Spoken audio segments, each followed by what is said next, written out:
We are live. You are. We are live. I mean, all of this.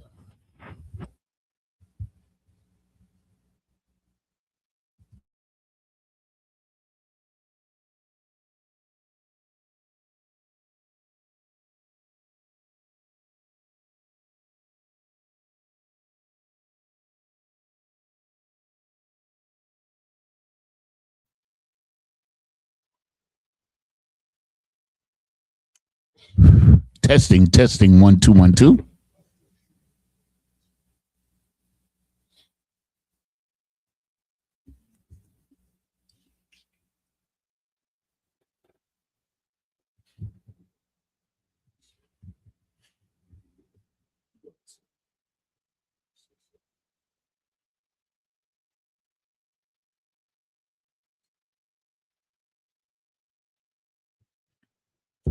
Let's get it on.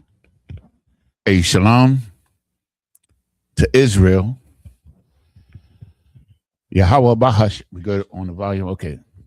A shalom to Israel. Yahweh Shemal Shabbat to all the brothers. Yahweh Shema Alathan Bahashim Yahweh Shai.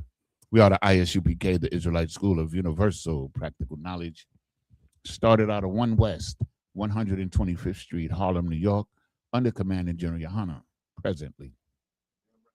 Since 1969, the ISUPK has been teaching the truth of the Bible. And that truth includes the fact that so-called blacks, so-called Hispanics or Latinos, and so-called First Nation people are the true Jews, the true Israelites, God's chosen people, the future rulers of the planet Earth. That's right. You understand? And since 1969, the ISUPK has been the home of the truth, the originator of the truth. You understand? This is where the truth came from. You understand? Regenerated in the earth in the ISUPK, 1969, 1 West, 125th Street. We're not affiliated with any other Hebrew Israel group, class. You understand? Right. We're not affiliated with any other religious group, sect at all. The ISUPK stands alone on its own merit. That's right. You understand? And we stand proudly 10 foot down. 10 foot. I only got 2 feet, 10 toes down. All right. You understand on this truth. You understand? And this Bible that we have, we believe every word in it. You understand what I'm saying? Every word in it is the word of the Lord. You understand? The Most High, one of the miracles about the Bibles is that it survived intact over 7 major captivities, 18 captivities or more, but 7 major captivities. You understand? Us being dispersed throughout the earth, our language being lost for centuries. You understand? But the Bible still survived intact. And it's been proven, you understand, that the current King James Bible is the most accurate of all the Bibles available on the planet Earth today. The King James Bible is a word-for-word translation. Word for word, meaning exactly that. Where these other translations are thought for thought, meaning it's what they think it means. Right. It's a difference. You understand? The KJV, including the Apocrypha, is the word of God. That's it. Okay? So once again, I'm Officer of 1,000 Yanazar here in beautiful Durham, North Carolina. You understand? And tonight is the Wednesday night law class, which I will be teaching. And I think my topic tonight is, you're really going to enjoy getting into this topic, because this is a controversial topic in the world that our people need to come to understand what it is and what it means. And before we get into it, I'm going to remind people that if you have any questions, please, you understand, put them in the chat. Damn right. You understand? As we wait for brothers and sisters to come in, you understand? But I'm just going to talk a little politics now, because of what's going on in the world. You know, we see what's going on in the world, and it's not good. Wars and rumors of wars, all kind of shenanigans and evil doings. That I just heard today that some of the interviews, like this woman who had charged Trump with sexual assault, her interview was removed from the Epstein files. So the cover-up continues. You understand? But the cat is out of the bag. You understand what I'm saying? With the Epstein files, we already know what it is. Right. You understand? If anybody don't know, you better ask somebody. But we already know what the Epstein files represent. It represents pulling the covers, you understand, in the dark room of the devils, man, to see their conduct and their behavior for what they really are. As the scripture says, the man of sin has to be revealed, man. And Lord have mercy, is he being revealed? That's right. Beef jerky made from children's meat. A recipe on how to keep human meat frozen. Oh, yeah. It's crazy. Now, this one more thing I'm going to say. The difference is, like, in Europe, all of the people in Europe, like the royal families and politicians and stuff, ambassadors who are involved with the Epstein files in Europe, been fired or resigned. But in America, not one politician has resigned. Not one. You understand? Because, I mean, America is where it took place in reality, and Americans, the rich of America, was more involved. You understand? And as we got to remember, what was her name? Janet Bondi? What her name? Pam Bondi, the water brother. Pam Bondi said this.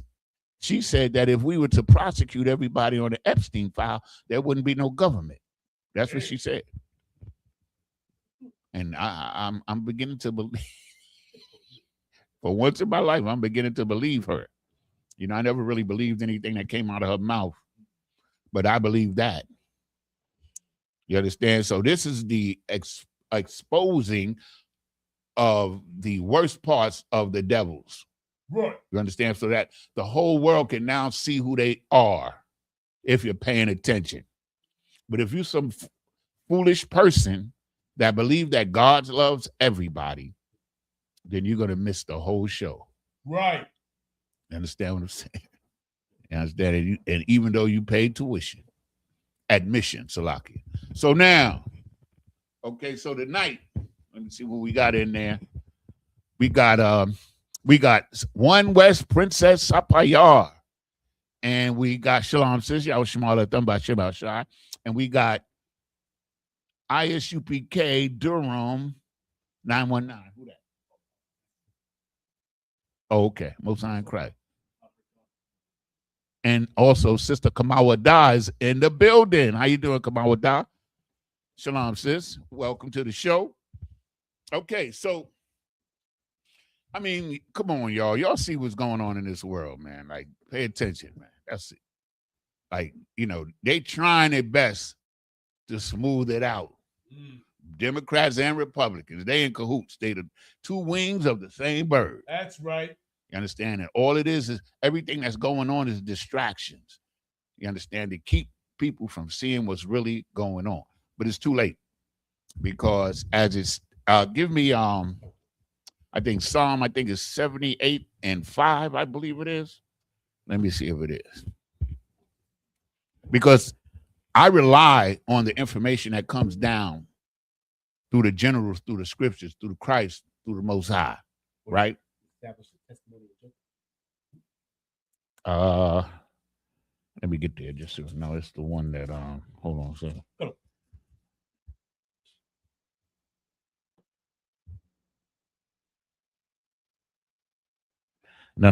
It's one that it says how people that seek the Lord will able to be understanding of all things. I know it's one in Daniel, but there's another one I saw the other day in the Psalms. Anyway, yeah, it's in the Psalm. I thought it was Psalm 78 and 5, but it is not 78.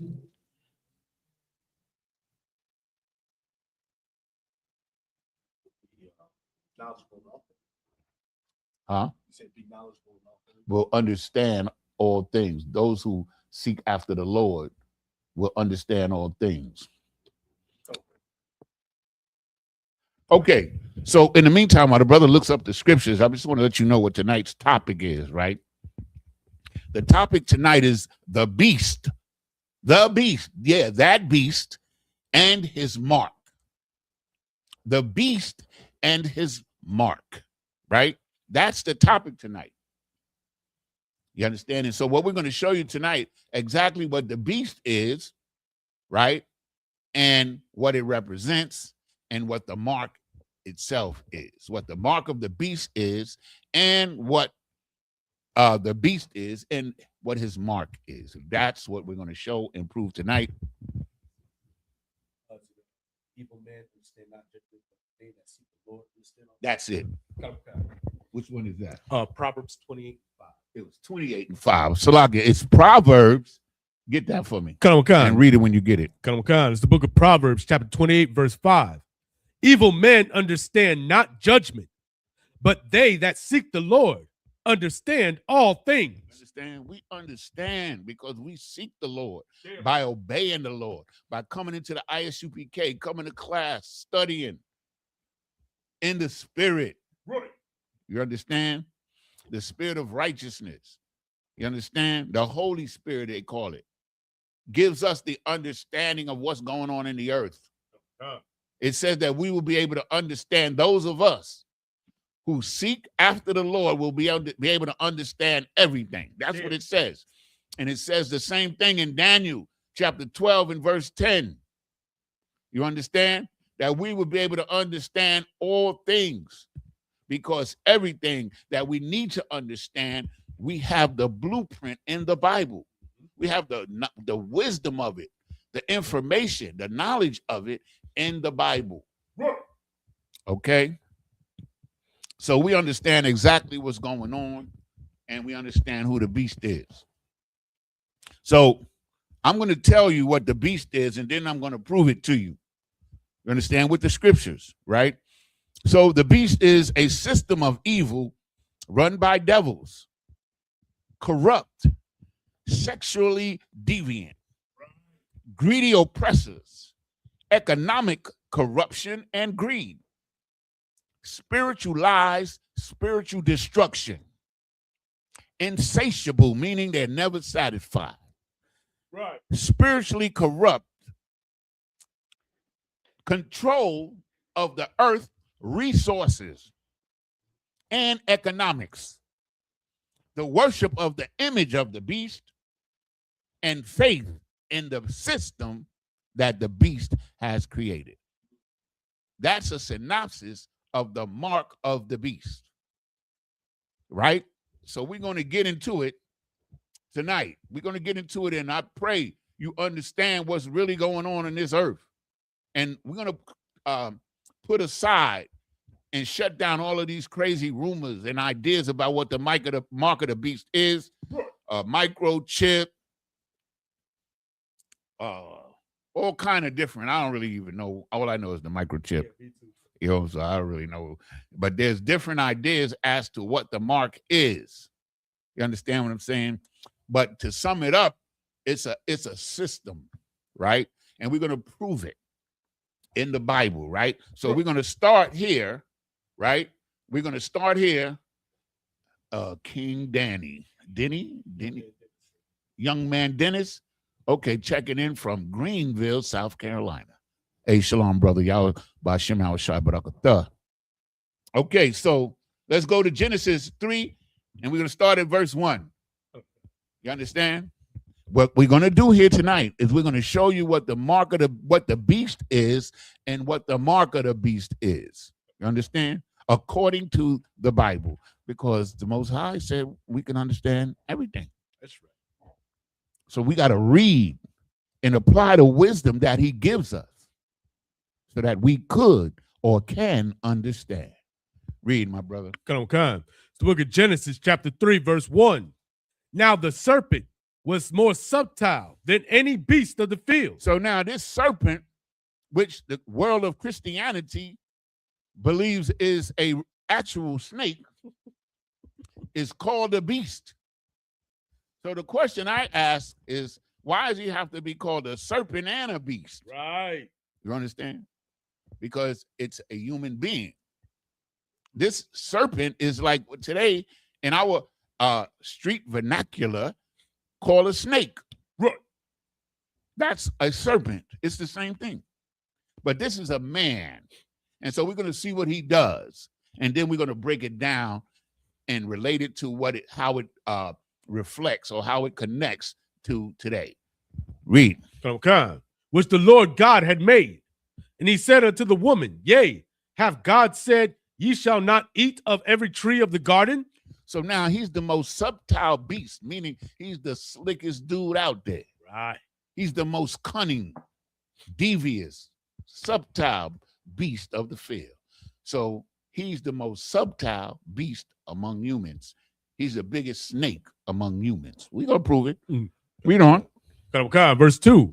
And the woman said unto the serpent, We may eat of the fruit of the trees of the garden, but of the, verse 3, but of the fruit of the tree which is in the midst of the garden, the Lord hath said, Ye shall not eat of it, neither shall ye touch it, lest ye die. So now, because Christianity doesn't understand spiritual things, and they only understand literal, they take this as literal. Because remember, as we were growing up, the fruit of the garden, you remember the picture where there's a tree in the back and the snake is hanging down from the tree, right? And Adam and Eve is sharing an apple, and they butt naked. That's because they take this literal. But in the ISUPK, under Commander General Yohana, it's not literal. That's right. These are metaphors. You understand? The serpent is a metaphor for a wicked human being, just like the word snake is a metaphor for a wicked human being today. Damn. Right? Okay. And so the things that they were given, the knowledge of the truth, the law, statutes, and commandments that were given to Adam, you understand, is the tree that she's talking about that they should eat from. You understand what I'm saying? That's the tree that they should eat from. We're going to prove it. And so the tree that we shouldn't eat from is the tree or the doctrines of the other nations. Right. The doctrines of the other nations. And we're going to prove it. Everything that we say here tonight, we got to prove it. Right? Damn right. And this is what we're going to do tonight. Lord allow. Right? Read on. Okay. Verse 4. And the serpent said unto the woman, Ye shall not surely die. Man, you ain't going to die. Man, don't believe that junk. Right. You ain't going to die. You're going to be wise. That's what the serpent tells this woman. Eve, the wife, the rib of Adam. He goes at her because he's the most subtle beast of the field, meaning like he knows the game and he knows who to run the game on. Right. Or else he would have went to Adam. But he went to the thing that Adam loved the most, which was his woman, right? Right. Read on. Okay, verse 5. For the Most High doth know that in the day ye eat thereof, then your eyes shall be opened, and ye shall be as gods, knowing good and evil. So I just want you to pay attention to the word gods. That's right. Multiple gods. You understand? So this is inferring a system of gods, right? Okay. You shall be as like gods, meaning that there's more than one God.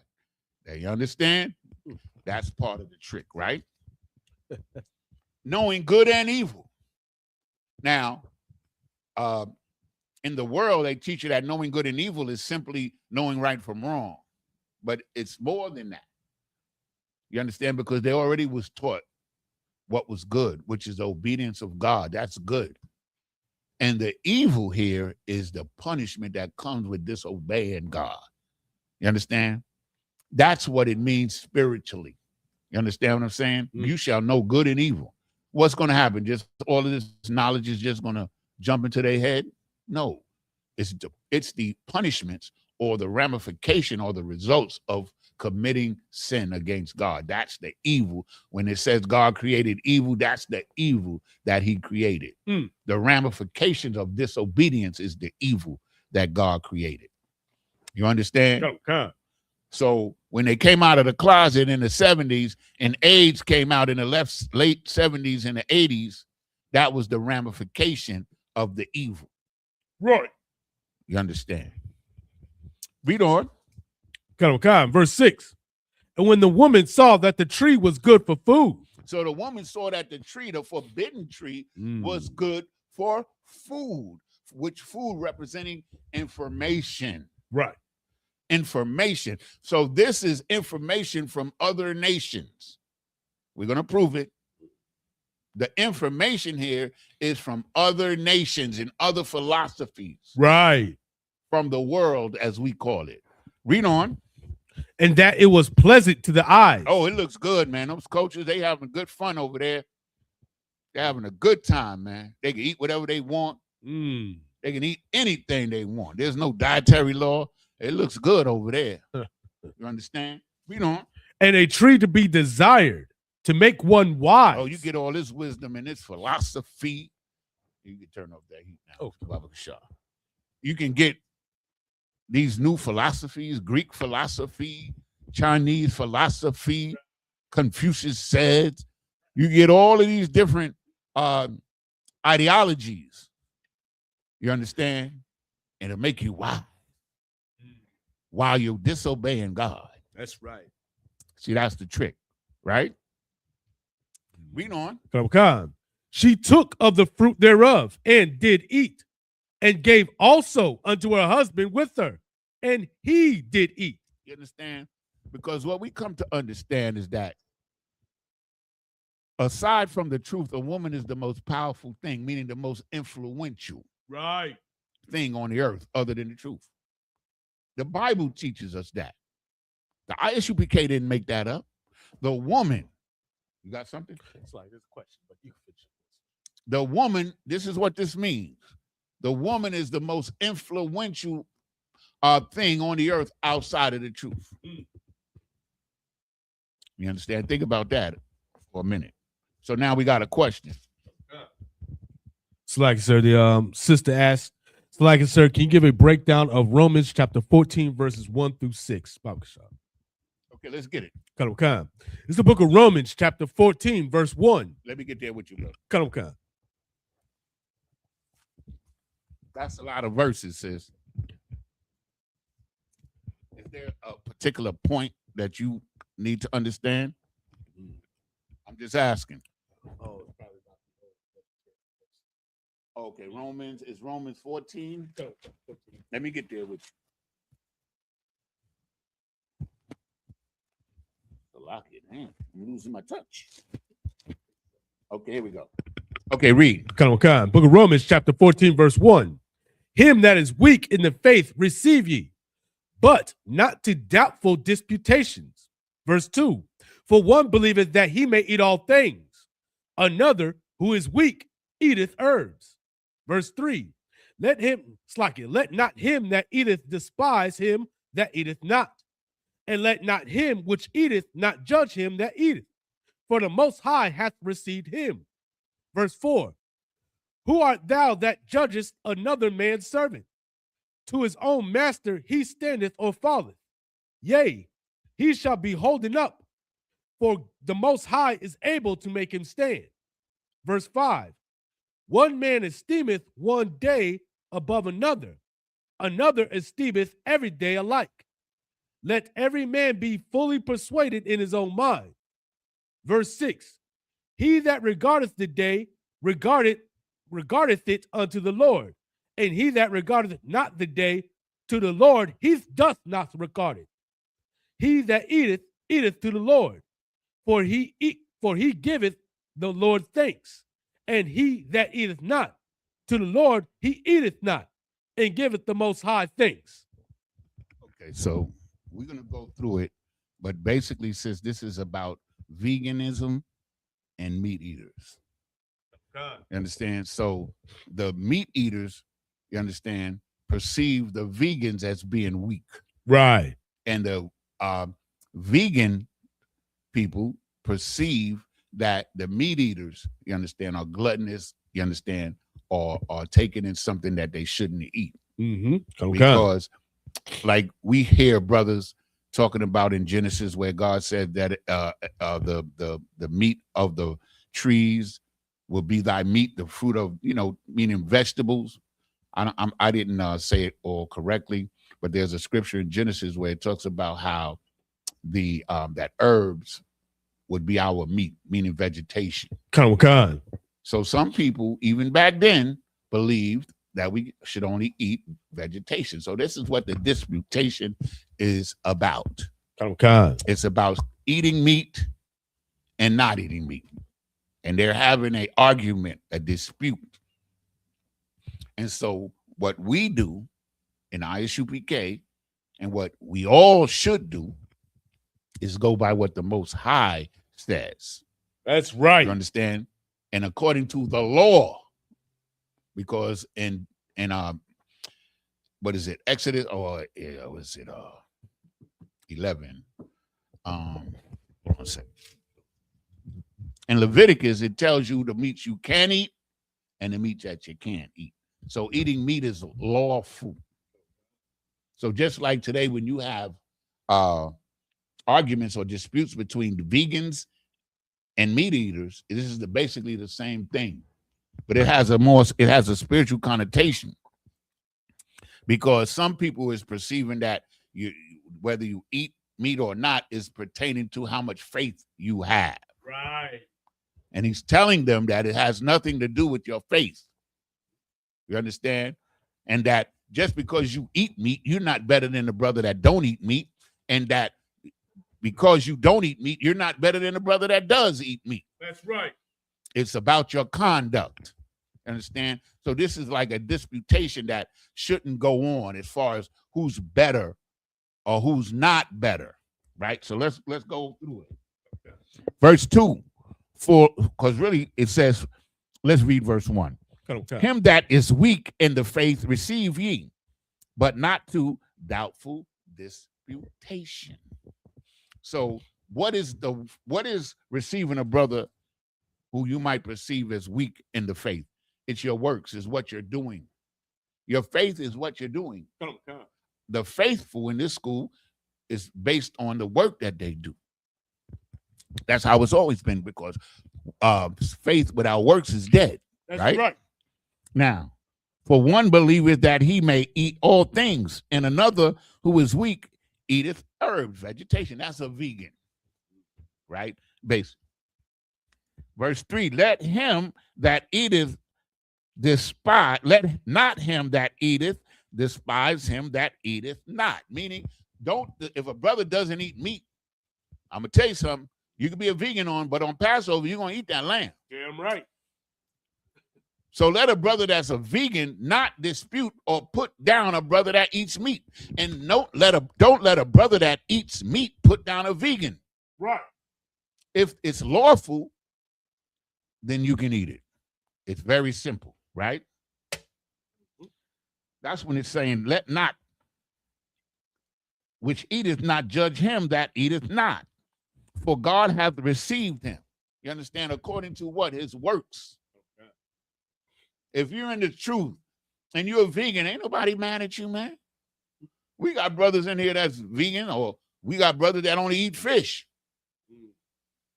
We got vegans, but on Passover, they eat that lamb. Damn right. Because it is most certainly lawful, right? Verse 4, who art thou that judgest another man's servant? To his own master he standeth or falleth. Meaning, according to his work, the person that's over him determines whether he's doing the right thing or not. Damn right. Whether he standeth or falleth. Yes, he shall be holding up, for God is able to make him stand.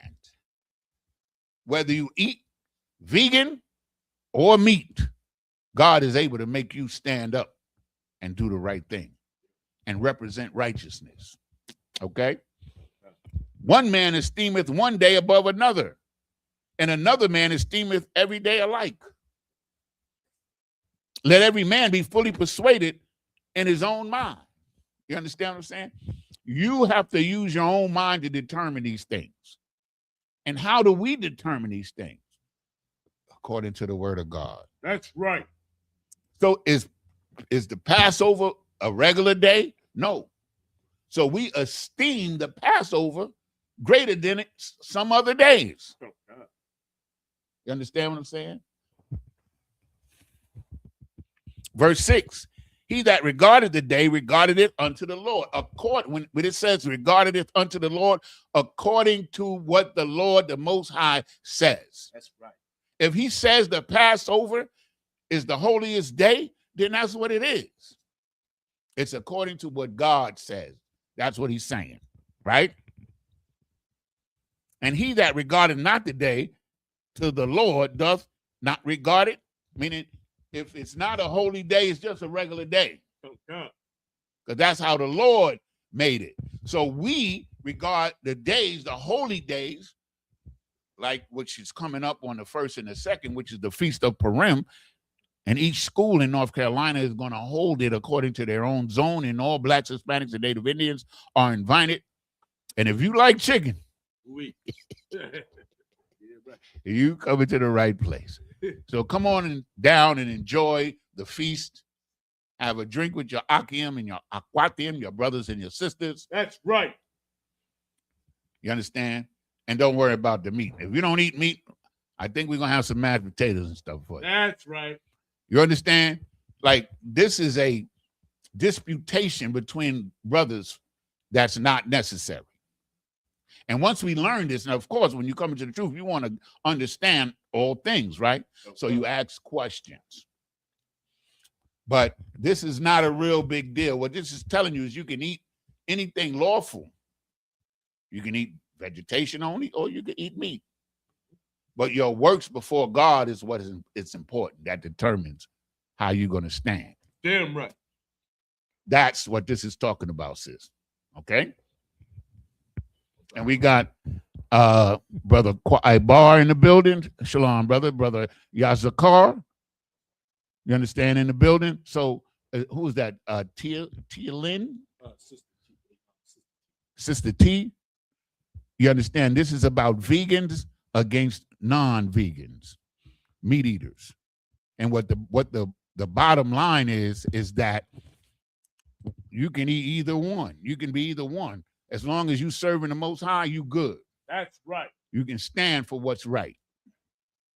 That's what it's talking about in verses 1 through 6. You understand? Are you under bosses?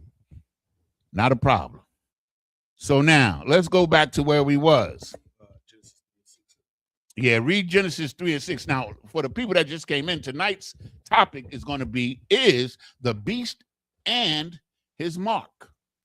So we're going to show you that the beast and his mark is a system. Right. You understand? Which includes economics. You understand? Which includes philosophies. You understand? Sexual deviancies, among other things. We're going to show how they all relate to one another. Okay? So read verse 6 again, Bob. Come. It's the book of Genesis, chapter 3, verse 6. And when the woman saw that the tree was good for food, and that it was pleasant to the eyes, and a tree to be desired to make one wise, she took of the fruit thereof, and did eat, and gave also unto her husband with her, and he did eat. So now, what they ate or what they consumed was other doctrines and philosophies outside of the law, statutes, and commandments that God had given them. Right. And the good and evil that they learned was the evil that they learned because they was already taught the good with the law. The evil that they learned was the ramification or the results or the recompense of disobeying God. That was the evil that they were going to learn. Understand? So in context, right, what we're trying to show you is that outside of the law is the world. This is what this is talking about. The law that was given to Adam and Eve, which was given to Adam and shared with Eve, they were in the truth. Then outside of the truth was the other tree, the sources of information, the sources of philosophy and knowledge and wisdom in the world. And we're going to show you that today as well. But this is the foundation of it, because this is the beginning of it, because this is when the law was given in the earth for the first time to a man that the world calls Adam. Right. Okay? So now, let's go. That's it on that, right? Yeah, verse 6, sir. That was in the verse 6. Let me see if we can use 7. Hold on, let me get there. Come on. Because I didn't put 7 down on my list. Because I got a lot of stuff here. And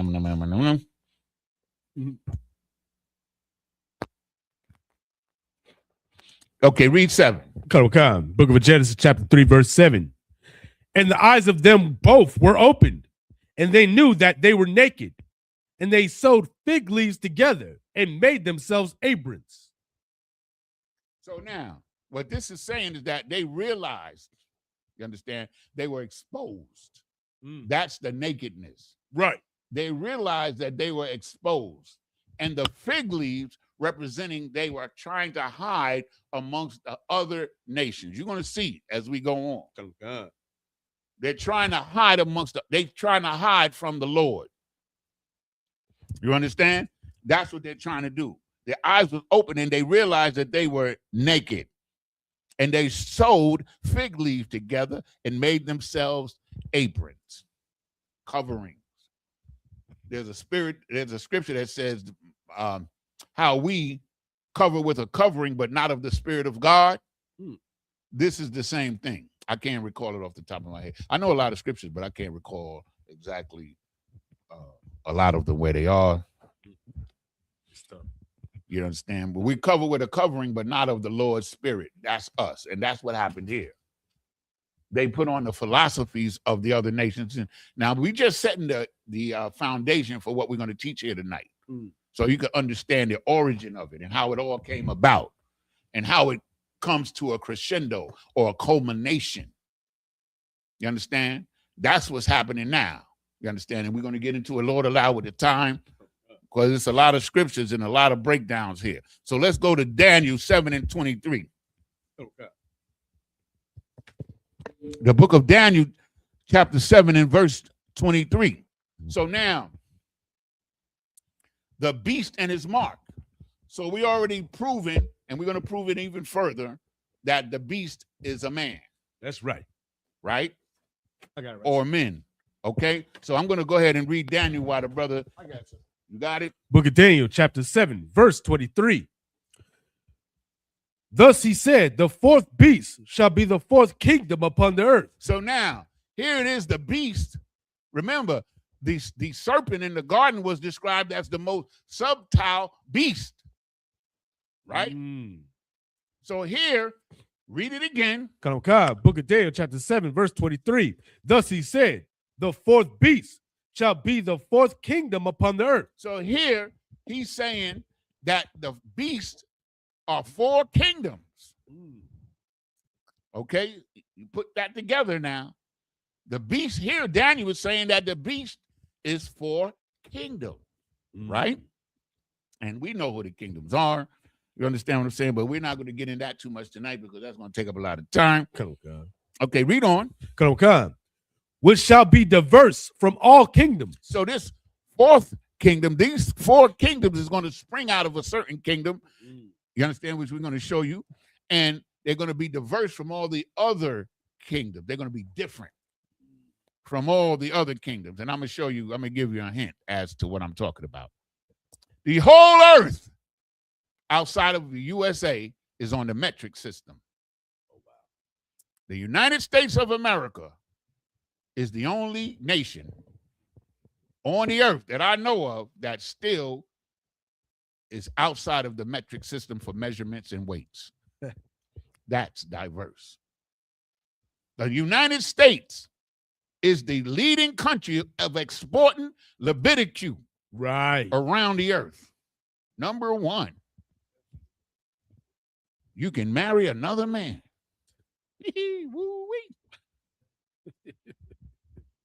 You understand? So this nation, these 4 kingdoms are diverse. It started with Greece. Okay. That was the first Edomite nation. Oh, man. What did I do? Help me out, brother. Oh.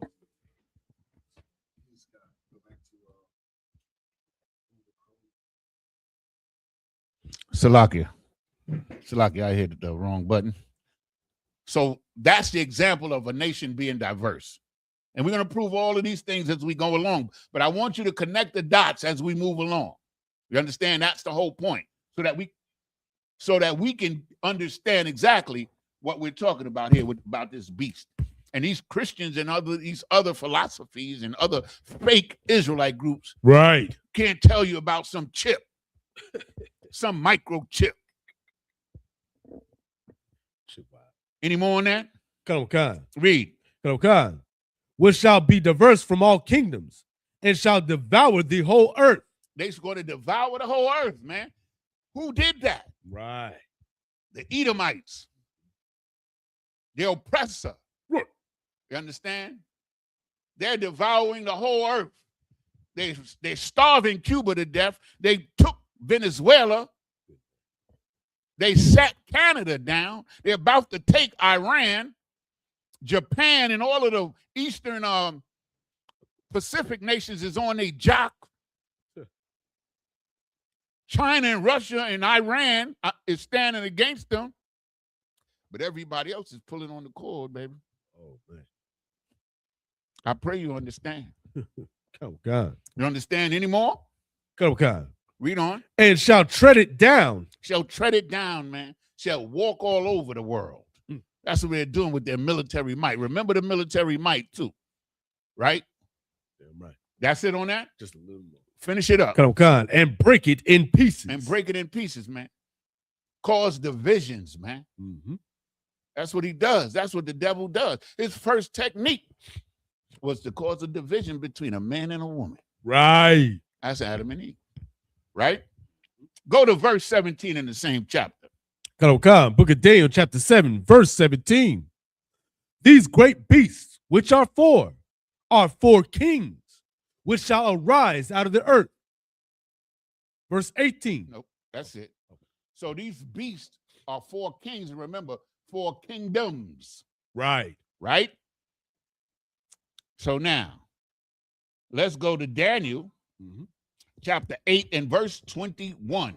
Okay. Book of Daniel, chapter 8, verse 21. And the rough goat is the king of Grecia. So the rough goat, now of course, Daniel saw these animals, and then he was given the information of what these animals represent among these 4 kingdoms. And the first animal, or the first Edomite nation that came, was represented by a rough goat. And that kingdom is, read. The king of Grecia. Greece. The first Edomite nation. They're the first kingdom. They're the first beast. You understand? Okay. Read on. Okay. And the great horn that is between his eyes is the first king.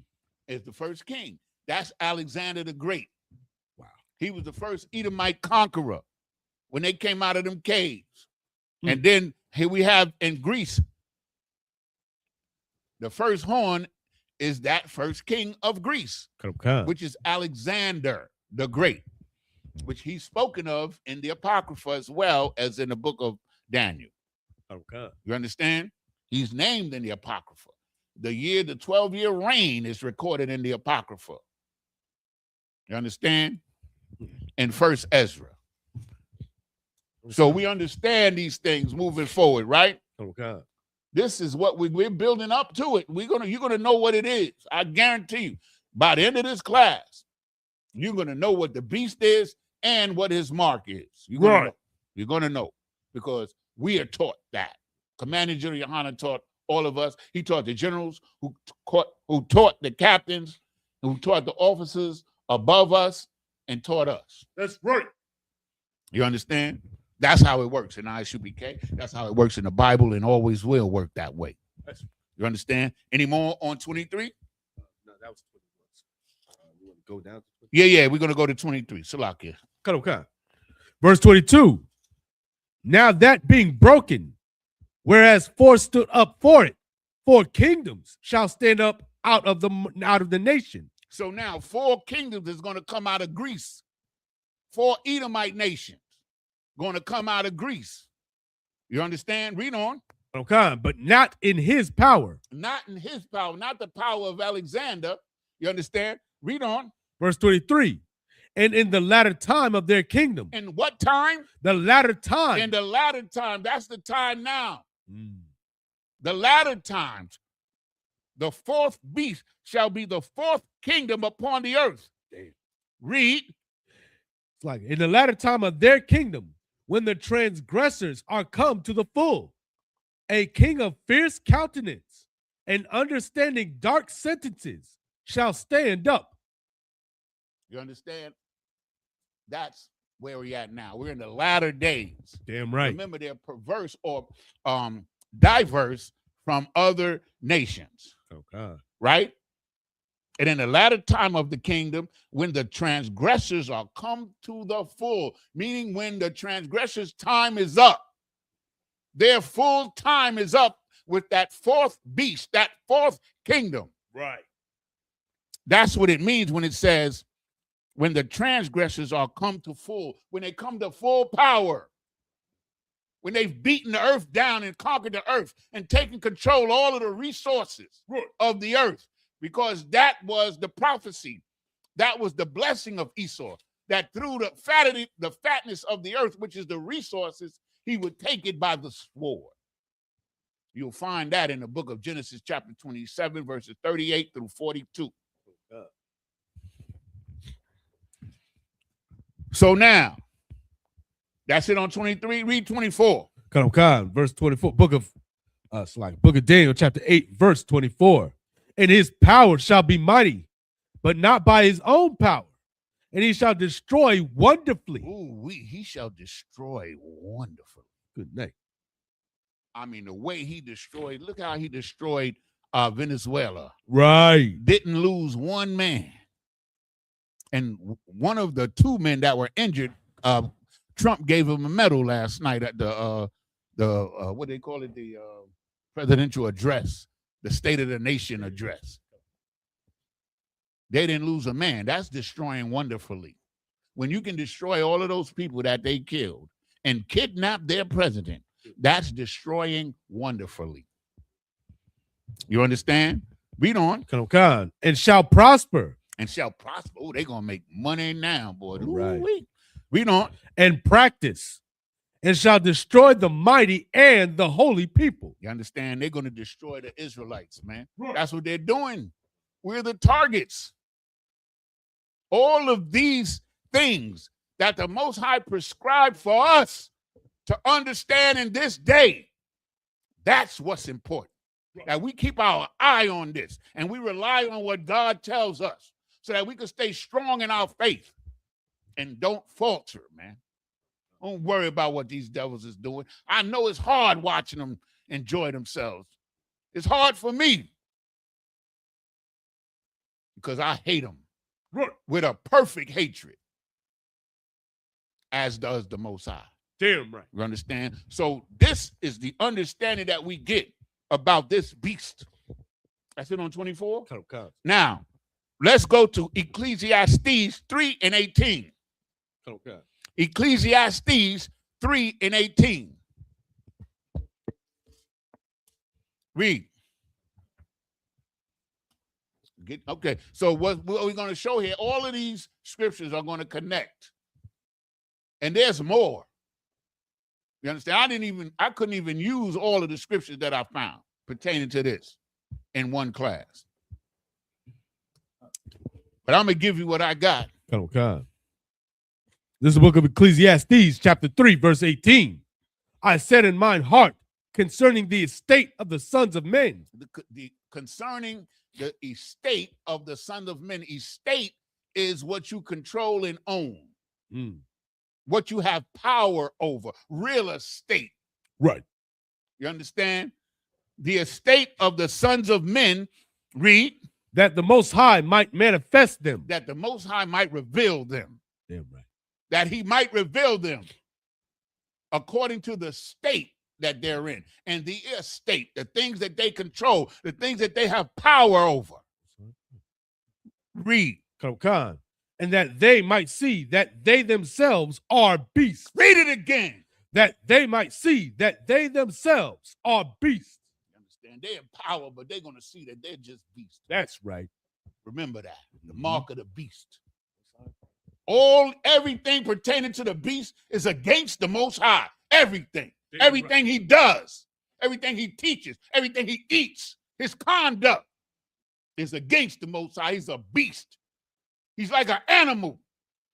An animal just follows his instincts to destroy and devour whatever he wants, whatever he can. He's a damn beast.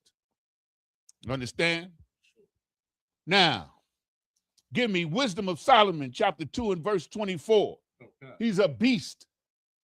Even though he's in power, even though he has power and has this image and wears a suit and a tie and clean shaven, he's a damn beast. That's right. That's what the hell he is. He's a beast. Wisdom of Solomon 2 and 24. Okay, it's the book of Wisdom of Solomon, chapter 2, verse 24. Nevertheless, through envy of the devil came death into the world, and they that do hold of his side do find it. Salakia.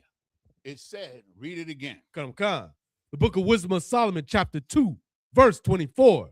Nevertheless, through envy of the devil came death into the world. So what this is simply talking about is what we were talking about with Adam and Eve. Mm-hmm. The price of sin is death. So death came into the world because that serpent, that devil in Adam and Eve envied the righteousness of Adam and Eve. So he determined to divide them by telling that sister Eve lies and taking her out of the truth into the world. You understand? Okay. Nevertheless, through the envy of the devil came death into the world. Right. Death under the law. That they that do hold on his side do find it. You stay over there, you're going to find death. You stay in that world, you're going to find death. That's right. Because he's on the other side. He's not on the side of the righteous. He's not on the side of Yahweh Shai Mashiach. That's right. He's not on our side. You understand? We got to understand this beast to the fullest, man. Because he's a beast. You understand? How the hell do you knowingly eat children's beef jerky? Good night. He did it. Had a recipe. So now, give me Ezekiel 34. Ezekiel chapter 34. Okay. Because we're going to give you every aspect of this beast so that you will have no doubt as to who it is and what his mark is. Read verse 5. The book of Ezekiel, chapter 34, verse 5. And they were scattered because there is no shepherd. Okay, so this is talking about the Israelites. We're scattered because our leaders wasn't doo-doo. Our leaders fell. Right. And therefore we were sheep without a shepherd. Right? Read on. And they became meat to all the beasts of the field when they were scattered. And we became the meat of all the beasts, meaning that we became the sustenance of all the other nations as we are today. Do you realize how important the Hispanic tribes have been to the development and the economics of America? That's right. Do you think they have an ounce of gratitude for that? Hell no. Hell no. Right. They hate those Hispanic brothers. Like I've been saying, growing up, I always thought that black people was number one on the list of hatred, but we are not. They hate us just as much. They don't hate us more. The only reason why they ain't deporting us because they can't legally now. Right. They working on it. Sure. Trust and believe. They working on it. So we became the meat to all the beasts of the field when we were scattered, because when we're united together, we powerful people, man. That's right. And when we are righteous and with the Lord and obeying the Lord, nobody can fuck with us. We're unfuckwittable. Damn right. When we're with the Lord, that's what we are. And that's what we're going to be again. Both sides. Understand? Right. But the man of sin has to be revealed. We got to, pull down his pants, man. Oh, Salakia, no. We just got to put the light on him. Pause. Yes. So now read verse 8. The book of Ezekiel, chapter 34, verse 8. As I live, saith the Lord power, truly because my flock became a prey, and my flock became meat to every beast of the field. So here's the Most High. Listen what the Most High says. As I live. That means for sure. Without a doubt. Surer than the sun is going to shine on the earth somewhere tomorrow. The word of God said this is going to go down, that we would become the meat or the sustenance of every nation on the earth. Okay. And the reason for these type of scriptures is to show you that these beasts, which are kingdom nations, you understand, are oppressing us and sucking our blood and our resources and our talent. That's what they're doing. Read on. Okay. Because there was no shepherd, neither did my shepherds search for my flock, but the shepherds fed themselves and fed not my flock. That's Christianity. Damn right. They're not looking to save you. They're not looking to join with the Lord and Yahushua. No. They're looking to put money in their pockets. They feeding themselves. Right. So this is the first interjection of a characteristic of Christianity right here, right? Which we're going to get more. You understand? We're going to get more. That's it on that? Come on, sir. Give me the book of Jude, chapter 1 and verse 7. Jude, chapter 1 and verse 7. Because I'm going to use the Apocrypha, the Old Testament, and the New Testament to make this point tonight. You understand? It's the book of Jude, chapter 1, verse 7. Even as Sodom and Gomorrah and the cities about them in like manner, giving themselves over to fornication and going after strange flesh, are set forth for an example, suffering the vengeance of eternal fire. Understand? Sodom and Gomorrah and the 5 cities of the valley, they got burnt up. And brothers and sisters, you can go there right now. They got tours. You go to Israel, they take you on a tour. And you guess what? Nothing can grow there until this day. Understand? That's the eternal fire. That fire burned them up. Ain't no only trace is the dead land and the salt flats and those things that are over there now. Good night. Understand? Even as Sodom and Gomorrah and the cities about them in like manner, giving themselves over to fornication, unlawful sex, bestiality, pederasty, or whatever the hell it is, pedophilia, bestiality, the community, all of that is fornication. Right. And going after strange flesh. It's strange for a man to look at another man. Oh, he look good. Yo. That's strange, yo. That is strange, man. That's some strange shit. You understand? Damn right. You understand? Looking at a sheep or animal, come on, and wanting and desiring it. I'm getting off it. Suffering the vengeance of eternal fire. Why do we bring up Sodom and Gomorrah? Very simple. We're going to show you the relationship between the 4th kingdom and Sodom and Gomorrah, Babylon the beast. Right. We're going to show you. You understand? So that's why we went here, right? So now go to verse 16 in Jude. Book of Jude, chapter 1, verse 16. These are murmurers, complainers, walking after their own lust. Walking after their own lust. Everything they do for power. Wanting power is lust. Wanting to destroy people is lust. Read on. And their mouth speaketh great swelling words. Oh, man, they get the big head, man. Right. They get swolled up.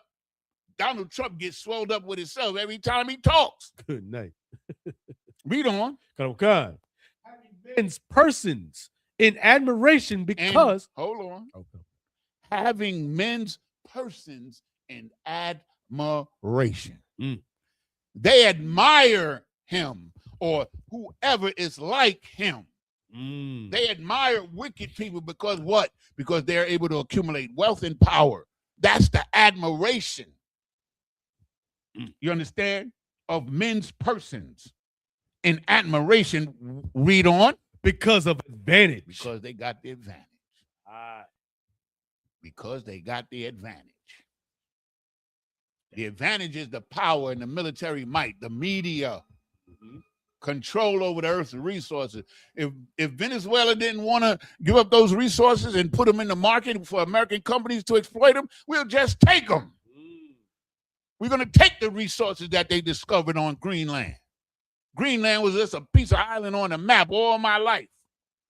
Now they're willing to go to war over it because they discovered rare earth minerals and plutonium and uranium there.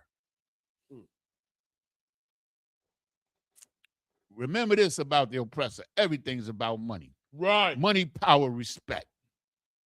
I don't think they care about respect, though. Yeah, word. You understand? They just want the money and the power, man. They don't give a damn whether you respect them or not. Hence, Epstein Island. Can you really respect those kind of people? Let's be real. If they wasn't rich and powerful, would you have any respect for them? Hell. No, you wouldn't. You wouldn't. Give me Isaiah 13:1. Isaiah 13:1. We're going to give you all the what's the word I'm looking for? Characteristics. Attributes, sir? And attributes of this kingdom that's called the beast. The psychology of it. You understand the lust of it. You understand the way it proceeds, what it learns, what it teaches. The book of Isaiah, where's it at? 13. Yeah, I'm here. Read. It's the book of Isaiah, chapter 13, verse 1. The burden of Babylon, which Isaiah, the son of Amoz, did see. You understand? The burden is what Babylon has to carry with it, what it has to do. When you have a burden in the field, that's your work, right?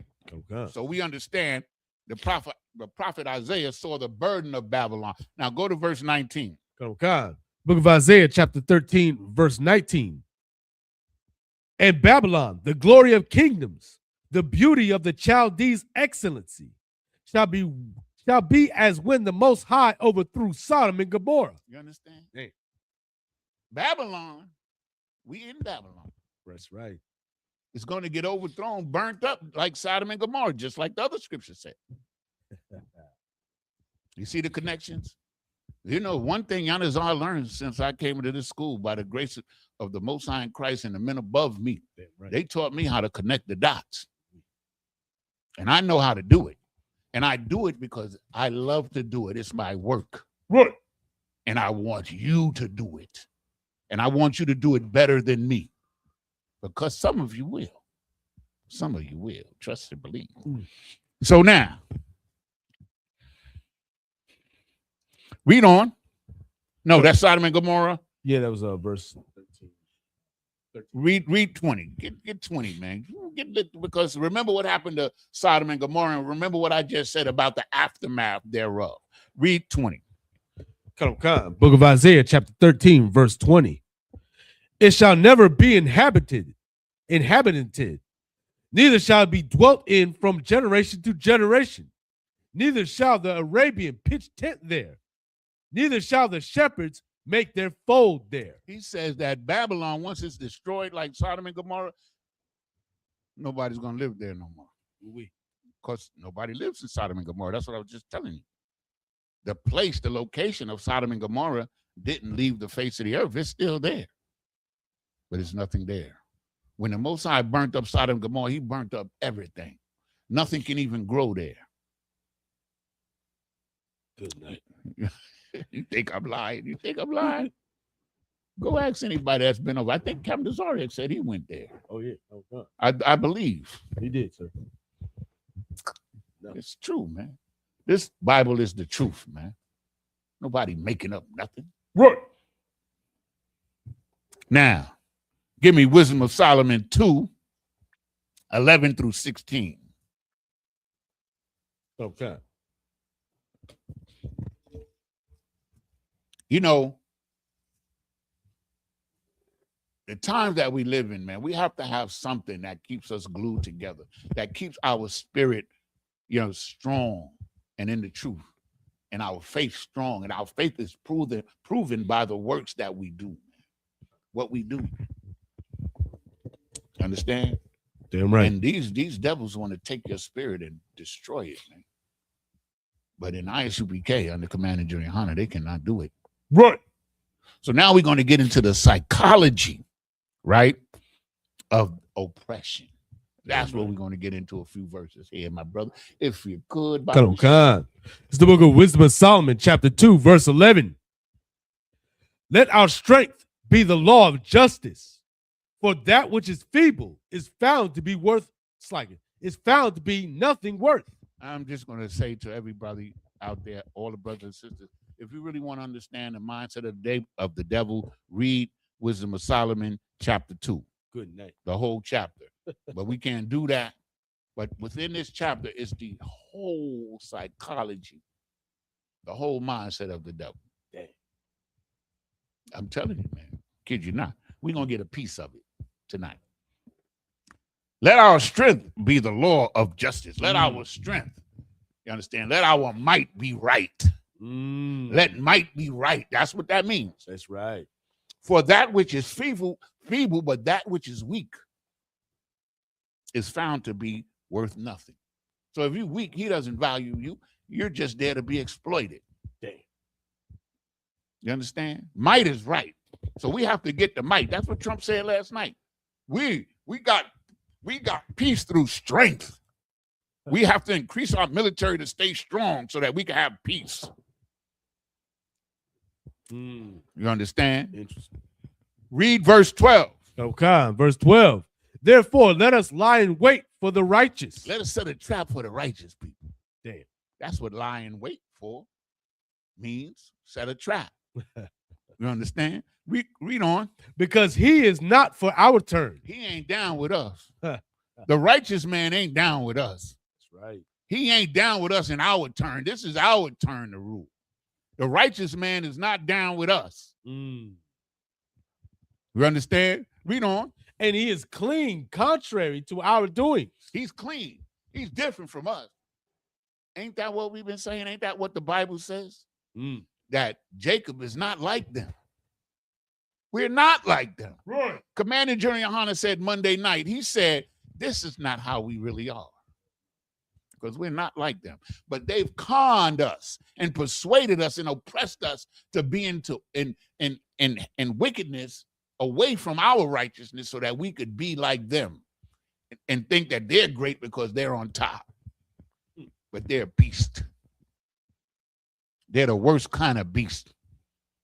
Most High said they was going to go crawling on their stomach, meaning living low to the ground, because they low-life beasts, man. You understand? The Epstein files, I'm trying to tell you, this is normal practices. And we learn about the history, pediostery. Right. I don't never say that word right, which was a common practice in the Greek and Roman empires, which are two of the four Edomite empires that are spoken of. You understand? Read on. Come. And he is and he is clean, contrary to our doings. He upbraideth us with our offending the law. He upbraideth us, meaning the righteous corrects him. This is a word that I'm trying to get it in my mind. But we correct him or we challenge him. That's what upbraided means. Oh, chastise? Yeah, we chastise them. That's what it means. Come. We chastise them for their wickedness, man. He upbraideth us, meaning that we chastise them or call them out for the wickedness that they do. Damn right. Read on. Upbraideth us with our offending the law. With our offending the law, meaning that we tell them that they're breaking the law. They don't give a damn. Right. The righteous tell them that they're breaking the law or offending the law, right? Yes. Read on. And objecteth to our infamy, the transgressings of our education. Meaning, they're saying that we hate that they on top and they're famous and they looking good and they on top of the world and they doing their thing. That's their infamy. They're infamous. But now you're infamous for the Epstein file. Right. For pederasty. For child molestation. Commanding General Yohannes said that he had a picture where they had a baby on a platter like you have a pig cooked. Nice. If you watch the show Monday, you know I'm telling the truth, and you damn well know Commander General Yohannes telling the truth. That's right. These are the people that run the world, man. They just beasts, man. They cooked a baby, man. If you think I'm lying, go back and watch the show. He said he had the picture in his lap, and he said he ain't going to show it because it'll mess the people up if they saw what he had. God damn. Read on. Come, verse 13. He professeth to have the knowledge of the Most High. The righteous profess to have the knowledge of the Most High. You damn Skippy. That's right. Yeah, we do have the knowledge of the Most High. Read on. And he calleth himself the child of the Lord. And he calleth himself the child of the Lord. Do we not call ourselves the child of the Lord? That's right. Read on. Verse 14. He was made to reprove our thoughts. He was made to criticize or to reprove their thoughts. The righteous are here to stand. Who shall stand for me against the wicked ones? That's what it says in the Psalms. Who's going to stand up for me against the wicked ones? That's what this is talking about. The righteous ones are going to stand up. You understand? Read on. Okay, verse 15. He is grievous unto us, even to behold. He is grievous for us. We don't even like looking at them niggas. That's right. Them Hispanics. We don't even like looking at them. They disgust us. That's why it's easy to kill us. You understand? They still killing us on a daily basis. You understand? Good. Read on. For his life is not like other men's. His life is not like us. They not like us. Right. Our life, the life of the righteous is not like other men. That's what they're saying. Read. His ways are of another fashion. There are two manner of people in thy womb. That's right. And two nations shall be separated. That's right. From thy bowels. That's the birth of Esau, the Edomites, and Jacob, the Israelites. Two different nations, two different mannerisms, two different cultures, two different natures. You understand? Damn right. Read on. Verse 16. We are esteemed of him as counterfeits. Yeah, you are counterfeit. Damn right. We are esteemed by the righteous to be counterfeit. Yeah, you're counterfeit. You're counterfeit Jews. Right. You counterfeit rulers. Right. You're simply counterfeit. Read on. He abstaineth from our ways as from filthiness. He abstains from the filthiness of their ways. Damn. That's what we're told to do. That's what the law, statutes, and commandments gives us. The ability, the strength, the faith to abstain from the wickedness of this world. Damn. That's what we do. Read on. He pronounceth the end of the just to be blessed. You understand? He says that the good people is going to wind up being blessed. Isn't that what the Isupk says? Doesn't the Bible say that we're going to take the kingdom and rule forever and ever? Right. They know these things. They don't give a damn. They don't give a damn. You understand? So this is a quick synopsis. It's much more in this verse.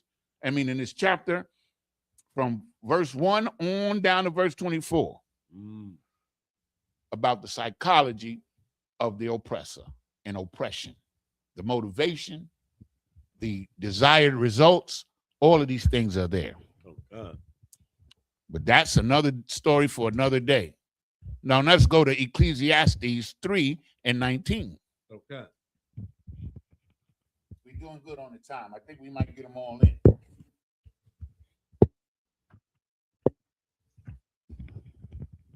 I just want to remind everybody, you understand what I'm saying, that tonight's topic is the beast and his mark. So we're giving you a plethora, I always wanted to use that word, of characteristics and attributes of him: psychological, physical, and spiritual. Right? Okay. So let's get a little bit more here. In the book of Ecclesiastes 3, and let me get there with you, brother. 3:19, Baba Kashah. It's the book of Ecclesiastes, chapter 3, verse 19. For that which befalleth the sons of men befalleth beasts. You understand? Whatever happens, the same thing that beasts do, the same thing that men, the sons of men. We're the sons of God. The sons of men are the other nations. You understand? Remember, the sons of God are the ones that were judged in Genesis. You understand? So now the sons of men, right? Read it again from the top. Come. Book of Ecclesiastes, chapter 3, verse 19. For that which befalleth the sons of men befalleth beasts. Even one thing befalleth them.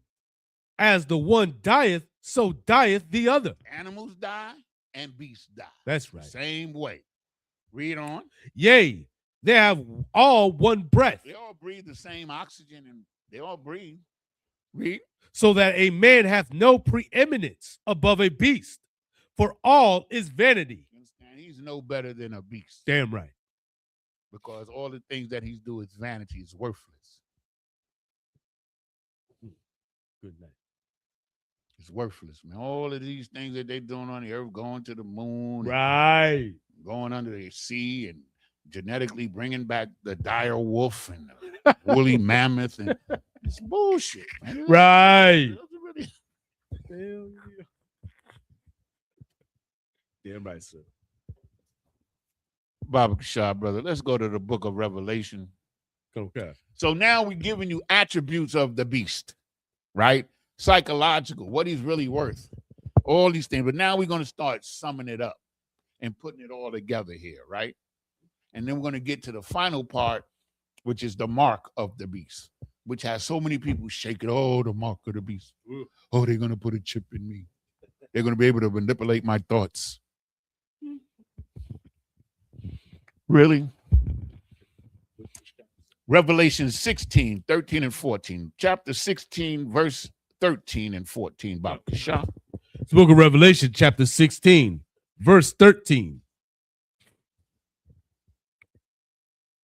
And I saw 3 unclean spirits, like frogs, come out of the mouth of the dragon. So he sees 3 unclean spirits. They look like frogs. You know, frogs are filthy and slimy. Right. And they're unclean. You can't eat frog. Damn right. A frog will eat anything. I mean, literally. I seen you see those videos on Amazon, not Amazon, on YouTube, where they threw the mouse in the cage with the frog, and the frog just swallowed him. What? You ain't see that? They just put it in there. Look it up. They put insects in there. Anything. They put in that cage with that frog just. So the frog it's a metaphor for filthiness. These are filthy spirits. You understand? Unclean spirits. Right. 3 unclean spirits like frogs out of the mouth of the dragon. Right. Right? So this dragon, which we're going to make that clear soon, is spewing a certain philosophy, bringing about a certain spirit. Epstein Files. Right. Message. It's a certain spirit that comes with all of this. Understand? Me. That's part of the spirit. Me, the me spirit. I can do whatever I want. I can have sex with whoever I want. I can marry whoever I want. I can eat whatever I want. That's the unclean spirit. Read on. Khan. And out of the mouth of the beast. So the dragon and the beast is together. So the dragon is part of the beast. And we're going to make that clear what that is very shortly. Baba Shah. And read. And out of the mouth of the false prophet. So now, within this context, you understand, it's a false prophet or the false religion or the false faith. Come on. Here we got Christianity plugged in again. Because that's the religion that they created and used to conquer the earth. That's right. It's Christianity. They conquered North, South, Central America, Hawaii, Japan, all of Africa, Greenland, Europe, and part of Russia is Christian. China's trying to hold them off with the nunchucks. Yeah. China's trying to hold them off. Good luck. I'm just trying to speak it and bring it out in a way that our people can understand what's going on here. Right. And I believe that you do, because I know you're intelligent. I know this. And I know that your spirit is going to allow you to understand, because as it says in Proverbs 28:5, Okay. that those who seek the Lord will understand all things. That's right. And we understand what's going on. If you give the ISUPK information, we're going to get the proper understanding of it. That's what that means. Right? So read on. Come, verse 14. For they are the spirits of devils. Of who? Of devils. Of how many? Of devils. Multiple devils. It's not no one devil. It's a whole race of them. That's right. For sure. For they are the spirits of devils working, read. Working miracles, which go forth unto the kings of the earth and of the whole world, to gather them to the battle of that great day of the Most High Almighty. So let's get a little breakdown on this. What this is talking about is technology. You understand? The reason why they want these rare earth metals, right, is for cell phones, guided missile systems, lasers, and weaponry. That's what it's telling you here, that all of these miracles that go forth, they're sharing their technology with the whole earth to bring the whole earth up to date in weaponry, in preparation to fight against the Most High, and I'm going to prove it. You understand?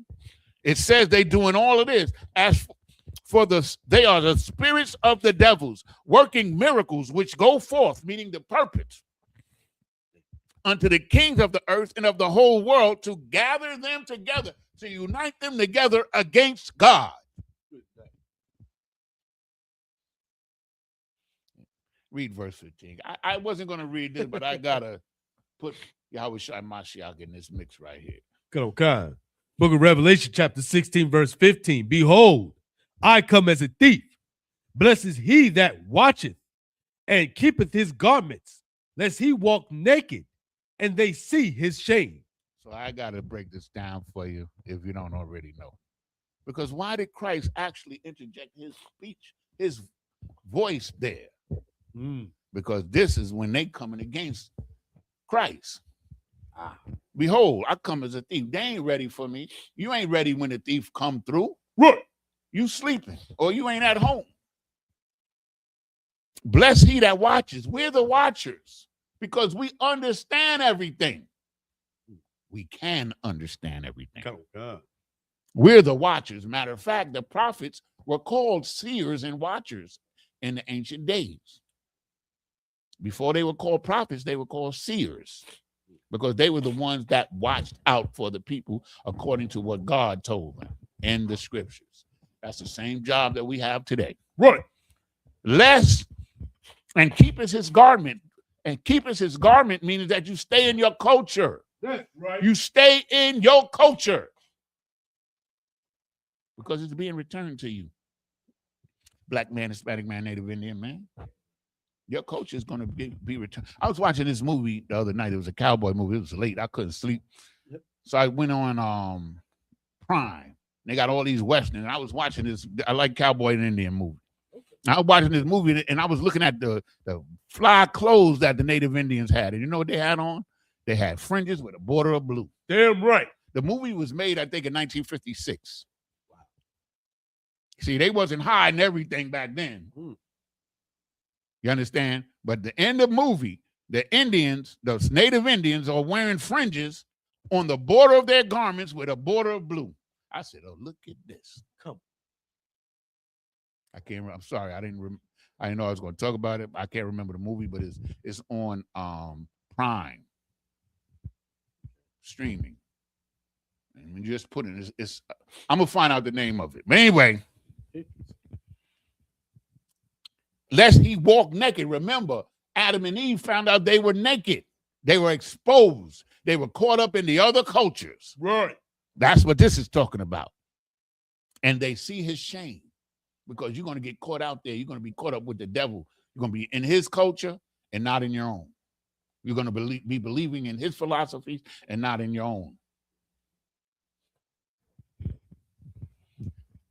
The scripture says that at a certain point, and the Most High is going to laugh at them. Could you find that for me? He's going to laugh at them. It's in the Psalm. And I'm going to tell you something, man. It's one of my most earnest prayers, man, that if I could just hear the Most High laugh at them. Can you imagine that? But the scripture says he's going to laugh at them. We laugh at him too. Read that. Just read that real quick. Okay. It's the book of Psalms. Psalm 37, verse 13. The Lord shall laugh at him, for he seeth that his day is coming. Yep. Most High Christ. Have a laugh, y'all. It's all right. The Most High gonna laugh at them. But they funny as hell. You understand? When you get to a certain level where you can look down on them and laugh at them, it's like a bad comedy show. But in between there's a couple of good jokes. You know what I mean? You understand? This is the beast, man. Right? Yeah. So let's get some more. We finished 14 and 15, right? Okay, so now let's go Revelation 18. We're going to read from 1 to 7, Baba Kashah. Revelation 18, 1 through 7. We're talking about the beast and his image and his mark. We're going to get to it. Just hold tight. This is the book of Revelation, chapter 18, verse 1. And after these things, I saw another angel come down from heaven, having great power, and the earth was lightened with his glory. So the angel in this context is a messenger. You understand? Because that's what Elohim, which is in the prayer, Elohaya is angels or messengers. Damn. You understand? Read on. Verse 2. And he cried mightily with a strong voice, saying, came out and he yelled this.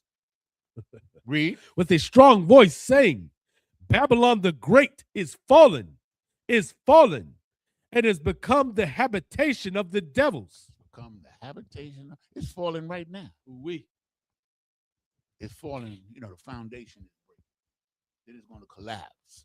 You understand? It is falling because it's become the habitation of devils. You understand? Read.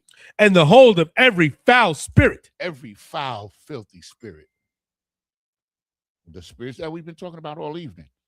The spirits of pediastrophe, right, bestiality, fornication, making the master race, all of these things that they're trying to do. And they will not, I was watching the show, they was talking about the experiments that they're doing up on that lab that they got up there. Oh, no. And they would never tell you. Oh, no. The reporter asked the one of the astronauts who had just came down because something happened up there and they had to bring down some of the astronauts. And the reporter asked the astronaut, what kind of experiments are y'all doing up there, guys? And he dodged it like a swift politician. But they're not telling you the experiments that they're trying to do up there. Right. For those of you who may not know, in the outer space and zero gravity, you can do different type of experiments that you can't do on the earth. That's why they're doing experiments up there. God damn. Though they make their nest amongst the stars, meaning they're creating something up there. They're making something up there. Keep watching. Yanazar is not lying to you. Oh, God. The Bible is not, and certainly the Most High is not. Damn right. He's telling you everything. You understand? And read on, in the cage of every unclean and hateful bird. Damn right. You understand? Vultures. Those, Right. the hateful birds are the predator birds. They smell like hell. They stink. That's I'm right. gonna tell you, that's why they foul. You ever been in a zoo and been near a vulture? The hell no. God damn. That bad. They smell horrible. Because they eat dead flesh. Ugh. You understand? But I'm just giving you, a little sidebar right there. I didn't know that. Even eagles. I remember about 4 years ago on my block, 2 eagles landed on one of the light poles. And they're beautiful, man. But they smell. Eagles are beautiful, man. Them golden, them brown eagles. Yeah. You see them all the time flying. That was the first time I seen one close. They landed on the pole, on the light pole in my on my block. It was huge. They was huge, man. You know what I'm saying? It wasn't no pigeon. I tell you that one. That's right. Okay. Go, God. Read on. Go, God. Verse 2. And he cried mightily with a strong voice, saying, oh, wait, slide it. Read Verse 3. For all nations have drunk of the wine of the wrath of her fornication. Ooh, that's a heavy one right there. Right. All the nations are participating. That's what it means, drunk the wine. You understand? They took the red pill. Or was it the blue pill? I think it's the red. No, it's the blue pill. They took the blue pill. They down with it. Yeah. That's the drinking of the wine, drunk the wine of the wrath of her fornication. They're participating in her anger and her unlawfulness. Read on. And the kings of the earth have committed fornication with her. Ooh-wee. Didn't they just denounce the Prince of England? Yeah, Stripped him of his title. Isn't the ambassador from England to the United States, didn't he just resign? That's what we're talking about. All of these dudes was in the Epstein files committing fornication with the kings of America. They was all down there. What's his name? Clinton, even Hillary. Right. Boy, I can't wait to hear about Hillary. Yeah, me neither, sir. I think Hillary is a super freak. That's just my opinion. Not Hillary. Hillary was there, yo. Yeah, she was. What was Hillary doing there? What was she doing there with Bill that she couldn't do at home? Right. Oh. You understand? Hey, boy, I heard some rumors about it, but I ain't gonna say it. Good night. But anyway,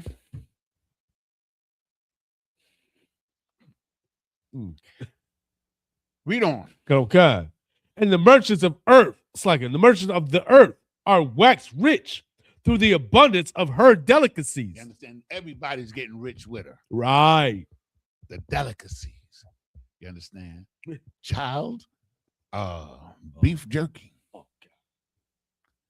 Children a la plata. Plata a la children. A child on a platter.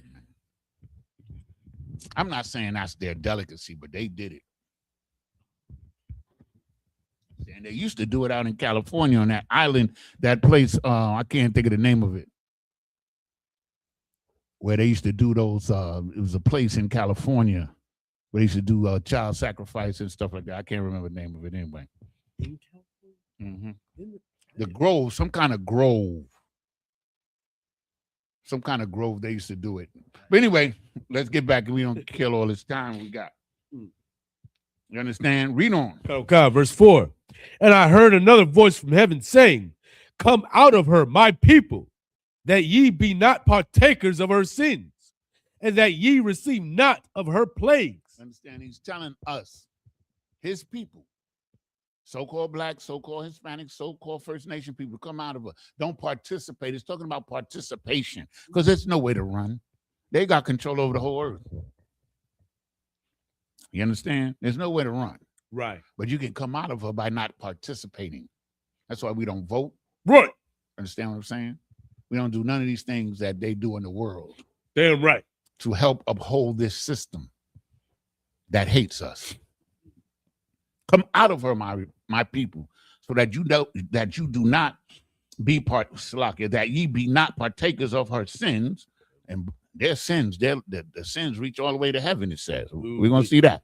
And that you receive not of her plagues, read. Verse 5. For her sins have reached unto heaven, and the Most High hath remembered her iniquities. Most High remember everything they did. And them scribes up in heaven, those writers, they writing everything down. Read on. Verse 6. Reward her even as she rewarded you, and double unto her, double according to her works. You understand? Give them, they're going to get double for what they did. Damn right. Whatever evil they did on this earth, remember, Christ said, whatever you've done to the least of my brethren, you've done it to me. Right. That's what Christ says. So Christ is going to get revenge. And whatever little evil they done and they thinking they getting away with it and they all proud and sitting up there on TV proud. Right. I'm an American. I've done nothing wrong. You understand? That's what they say, right? Well, we know what the deal is. Read on. In the cup which she hath filled to her double. Understand that her cup is filthy, man. Damn right. Her cup is filthy as hell. Polluted the earth, violence, right, sexual deviancies, Leviticus, all these things that we keep saying over and over again. That's the cup.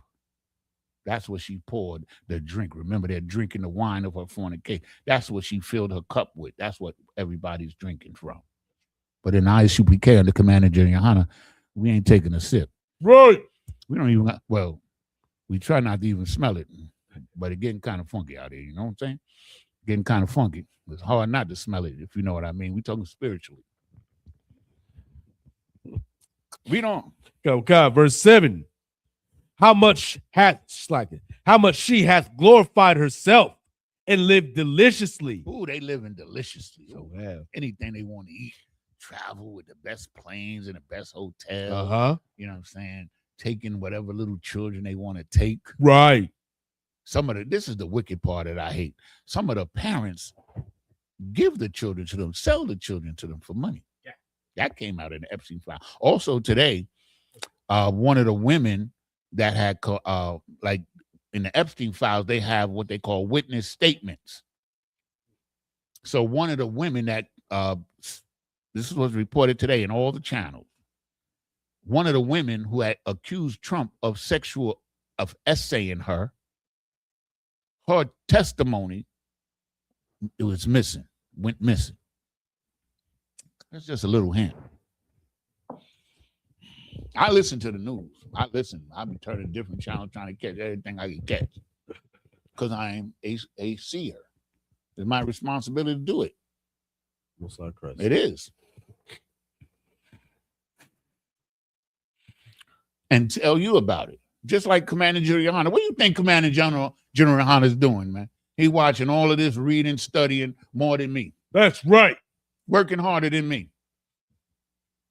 And bring us information that will blow your mind. If you didn't know better. Read on. Come. So much torment and sorrow give her. Oh, she gonna catch it. Read on. For she saith in her heart, I sit a queen, and am no widow, and shall see no sorrow. I'm a queen. I'm effeminate. I'm no widow. I got somebody to hit it for me.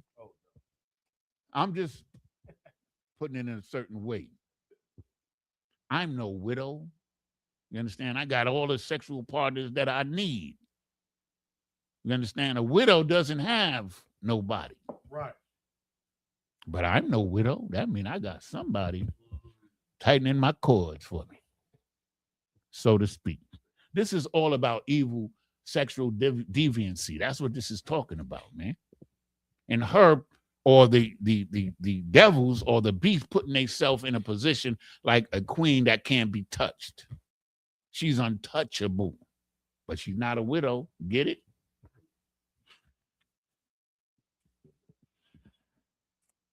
Where I'm at.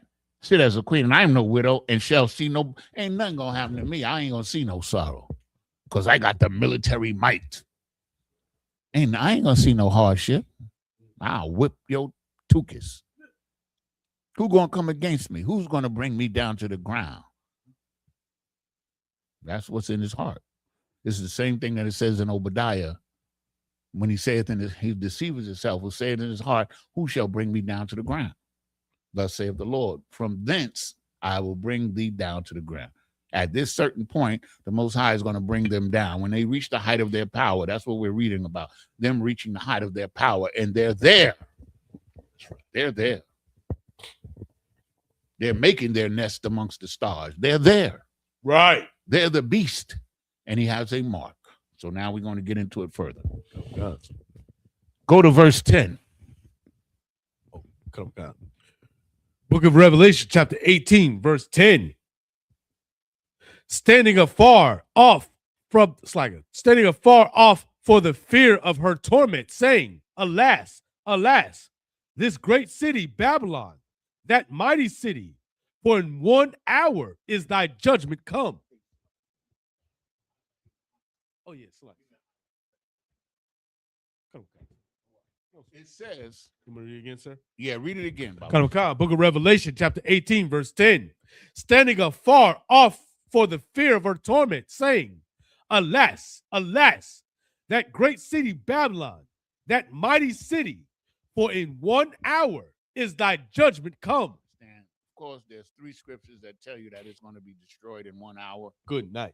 Understand? But we're going to get into the economic aspect of it. We done dealt with the spiritual aspect of it, the sexual deviancy aspect of it. So now we're going to get more into the economics of it. We've already been partially into the military. We're going to go into that a little bit more. Understand? Then we're going to end with the slam dunk. Come on. Yes. Verse 11. And the merchants of the earth shall weep and mourn over her, for no man buyeth their merchandise anymore. That economic system is destroyed. Uh-oh. You understand? Remember, no man will buy or sell unless they have the mark. Right? So this is the economic aspect of it, and then we're going to put it together. Read. Verse 12.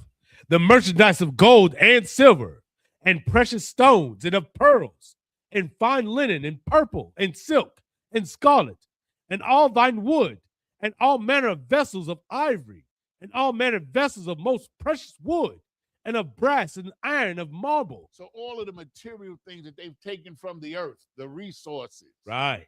You understand, is the source of a lot of their income. You understand?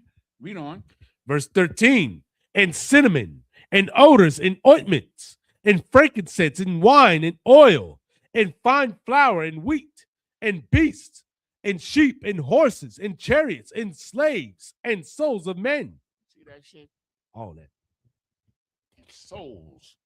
All of these things are spoken of here are the sources of their wealth. And slaves and the souls of men. They got P. Diddy sold. They done made all the money they could make off of him. They got his soul, the souls of men. Understanding slaves, man. Good night. They want to make us slaves again. Trust me, they're going to try to do it. I know they're going to try to do it because the Bible says it. That's what this is talking about here. Hold on, I lost my page. 18. You understand?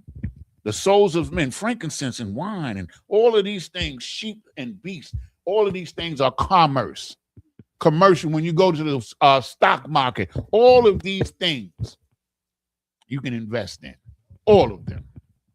That's the economic plight of the beast, or part of the beast. You understand? Read on. Verse 14.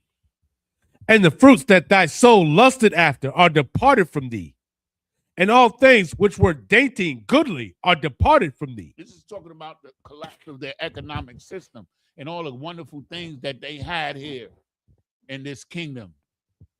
They're going to be deprived of it at the end. They're not going to have it. It's going to be taken from them. You understand? Read on. And thou shalt find them no more at all. You shall find them no more. Damn right. It. You understand? Read on. Verse 15.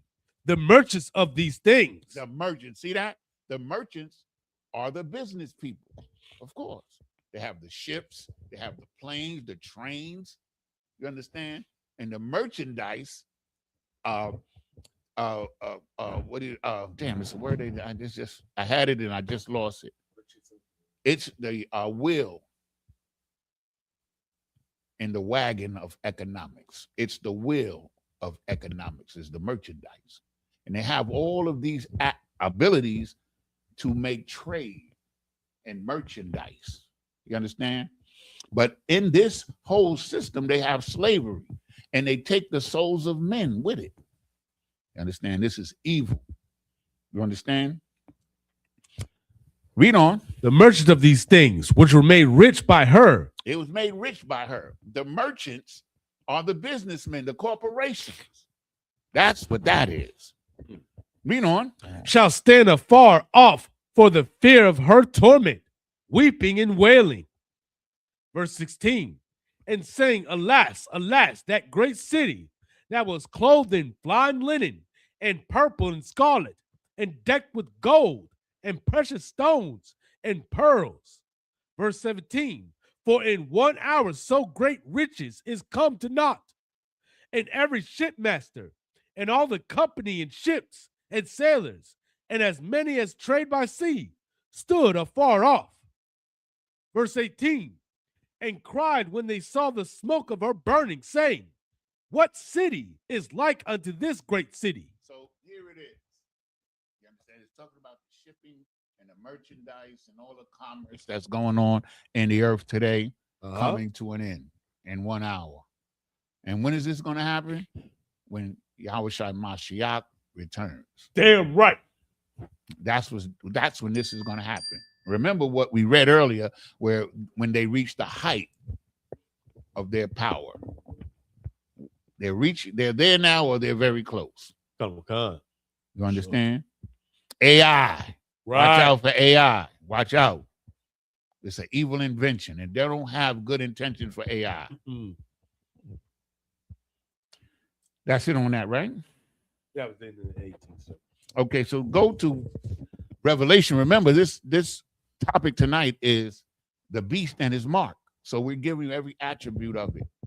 And then we're just going to tie it up at the end, right? We're getting there.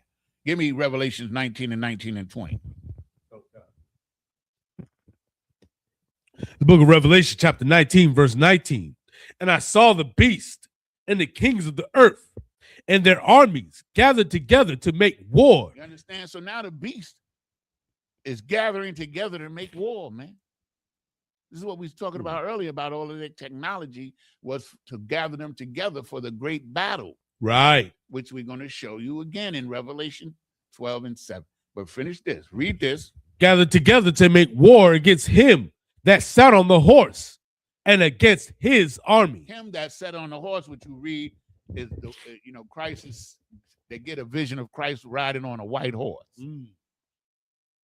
That's him who's riding on a horse. So they're getting ready to make war with Christ. That's what all the technology is really for. Right. Don't be fooled by this. We read it before, and now we're reading it again. Right? Good night. Read on. Verse 20. And the beast was taken, and with him the false prophet that wrought miracles before him, with which he deceived them that received the mark of the beast. Here it is. So now this false prophet, or the spirituality of the beast, which is Christianity, right, is going to be taken down with him. Christianity is the mark of the beast. That's the spiritual aspect of the mark of the beast. It's Christianity, because with this, he's conquered the world with it. Right. And imposed it forcefully on the inhabitants of the earth. And now they think they love it. Good night. Although they've been deceived, as it is written in Matthew 24 and 24, that they would be able to deceive the whole world, even the elect, if it was possible.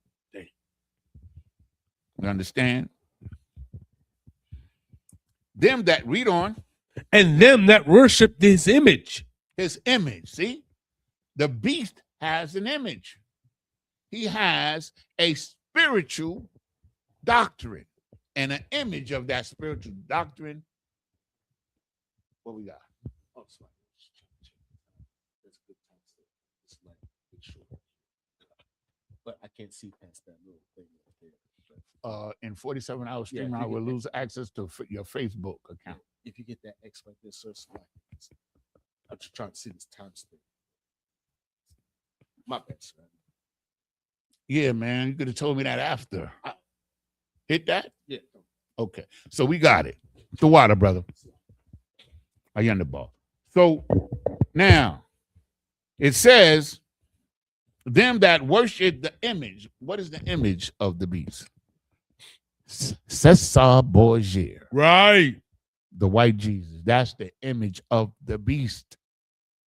The beast is a man. We already proved that. And then the image of his system and his religious doctrine is Caesar Borgia. That's the image of the beast. Damn right. Christianity is the mark of the beast. You understand? The dragon is the mark of the beast. The dragon is the military might. Right. For those who may not know. Right? Read finish 20. Come. And then that worshipped his image. These both were cast alive into a lake of fire burning with brimstone. You understand? Remember, we was reading about what was going to happen to Babylon. It's going to be like Sodom and Gomorrah.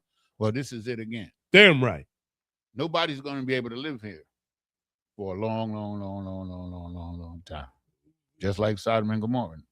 But Sodom and Gomorrah was, nobody can live there to this day. That's a fact. Mm-hmm. So we've gone through the religious, spiritual, political, economic aspects of the beast. The beast has been identified, right? But it's a little bit more, just a little bit more. So now we're going to get into the mark. Now give me Ezekiel 9, chapter 4, and verse. Let's go to, before we go to Ezekiel, go to Revelation 12 and 7 through 9. Remember, it's just talking about what we was reading about in Babylon and Isaiah, and also here about Babylon is that they're preparing to fight against the Most High, right? So let's get that scripture. Come. It's the book of Revelation, chapter 12, verse 7. And there was war in heaven. Michael and his angels fought against the dragon, and the dragon fought and his angels. So the war in heaven, Christians believe that this is a war where God is or something. It's crazy. All it is a war in the sky. Right. The battle is going to mainly take place in the sky. You understand? With the chariots against the weapons of the earth. Right. Right? Michael, who is he's the general of the armies of heaven under Christ. Mayaka Allah is his name. That's right. Like General Mayaka Allah, that's Michael. He's the general under Christ of the army. That's what it's talking about. Damn right. You understand? And there was war in heaven, and Michael and his angels, his warriors, you understand, fought against the dragon and the dragon's warriors. You understand? His soldiers. Read on. Come. Verse 8. And prevailed not, neither was their place found any more in heaven. So now, meaning they prevailed not, meaning they lost. They lost against Christ. You understand? So now, and neither was their place found anymore in heaven, meaning their rulership. Heaven means where the Most High lives, he's in rulership. Outer space and rulership on earth. That's heaven, Shemayim. So this context of heaven, Shemayim, is that they never going to rule anymore. Damn right. Their place was found, was Salakia, not. Neither was their place found anymore in rulership. That's Christ. Their rulership is over. And if we go to Isaiah 14 and 21, it says that they will never again build cities on the earth. Their time is up. Damn right. We don't have time for that. We're going to try to get these last three. Give me. Verse 9. Yeah, go ahead. Come. Verse 9. And the great dragon was cast out, that old serpent called the devil and Satan. You understand that old serpent? It's the same spirit, the same tactics. Right. The same disobedience and deviancy that was spoken of in Genesis. It's the same dude. It's the same spirit. That's right. That old serpent called the devil and Satan. You understand? Which deceiveth, read. Which deceiveth the whole world. Deceiving the whole world. That's why he says, come out of the world. Come out of her, my people. Come out of her. That's what we got to do.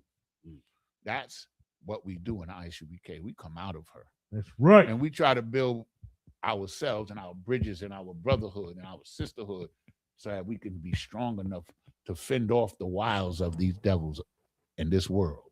Damn right. That's what this is all about. Come on. He was cast out into the earth, and his angels were cast out with him. You understand? Remember, in 12 and 12, it's going to say the devil has come down from heaven with great wrath because he knows his time is short. He know he's running out of time. But he ain't giving up the ship without a fight. Right. He going to fight for it. And you know he is because you know him. He ain't giving all of this up. He ain't going to say, oh, we were wrong. We're going to be righteous and we're going to share everything with everybody. Right. You understand? He's not going to do that. He's going to try to throw down with the Most High. That's what all this technology is. Damn. That's what AI is about. Giving them technology and experiments that they're doing in outer space that they think that they're going to fight against Christ. That's what we read. Good night. We just been reading this. You understand? Is that it on 10? Come. So now let's get it. Give me Ezekiel 9 and 4. Slice. That was in 9. Let me see. Revelation 12 and 10. Heard about what's in No. 9 is good. 9 is good. 9 gives us the point. Now give us Ezekiel 9. We're going to go to Ezekiel 9 and we're going to start at chapter 4. And this is what's going to give you an understanding of what the mark is. You understand? This, I thank Captain Zariak for this because he taught me this. You understand? Okay. And this is a really good scripture to get you to understand what the mark is. So if you could, Baba Kashan. Come. It's the book of Ezekiel, chapter 9, verse 4. And the Lord said unto him, go through the midst of the city, through the midst of Jerusalem, and set a mark upon the foreheads of the men that sigh and that cry for all the abominations that be done in the midst thereof. So let's stop there now. Let's go through this. Come. He says, go into the midst of the city, Jerusalem, meaning Israel, and set a mark upon the foreheads of the men that sigh and cry for all the abominations that be done there in the midst thereof. That's us. Meaning, go into the city and put something in their mind. That's the mark. It's in your mind. It's a mark of your mind. Right. Because what are they doing? They're crying for all the abominations that be done. They have a certain particular mindset that is against the devil. They're crying out against the devil, against his abomination. That's the mark. The mark comes from the knowledge. All wisdom begins with the fear of the Most High. That's right. All the wisdom and understanding that we need is right here in this Bible. That's our mark set on our heads. You understand? That sigh and cry for all the abominations that's being done in Jerusalem, that's being done among us. Right. Okay, read verse 4. Verse 4.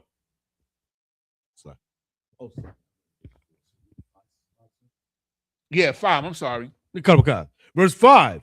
And to the others he said in mine hearing. To the others, I mean the other ones that don't have this mindset, that don't have this mark. Read. Right. Go ye after him through the city. Go after him. Go get him. The ones with the mark, you set a mark on them, don't bother them. That's right. But the other ones that don't have the mark, go get them. Read on. And smite. And smite, meaning destroy them. That's right. because they don't have the mark. They don't have the mindset. They don't have the psychology. They don't have the wisdom, the righteousness that God gave us to withstand the devil. That's right. That's the mark. Read on. So God, let not your eyes spare, neither have ye pity. The ones that don't have the mark, Damn. all the brothers that's down with me, that's down with the Most High, and leave them alone. Just like in Egypt when we put the blood on the door. That's right. But if you didn't put that blood on the door, you was dead. Here it is again. This mark is not a physical mark. It's a spiritual mark, just like the mark of the beast, and we're going to show you that too. But this is to give you contrast, because in this case is the opposite.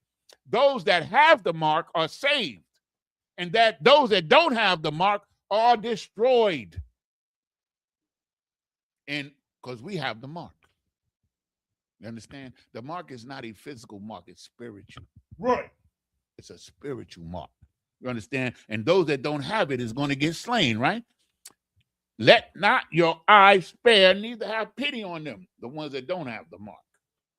You understand? Read verse 6. God, verse 6.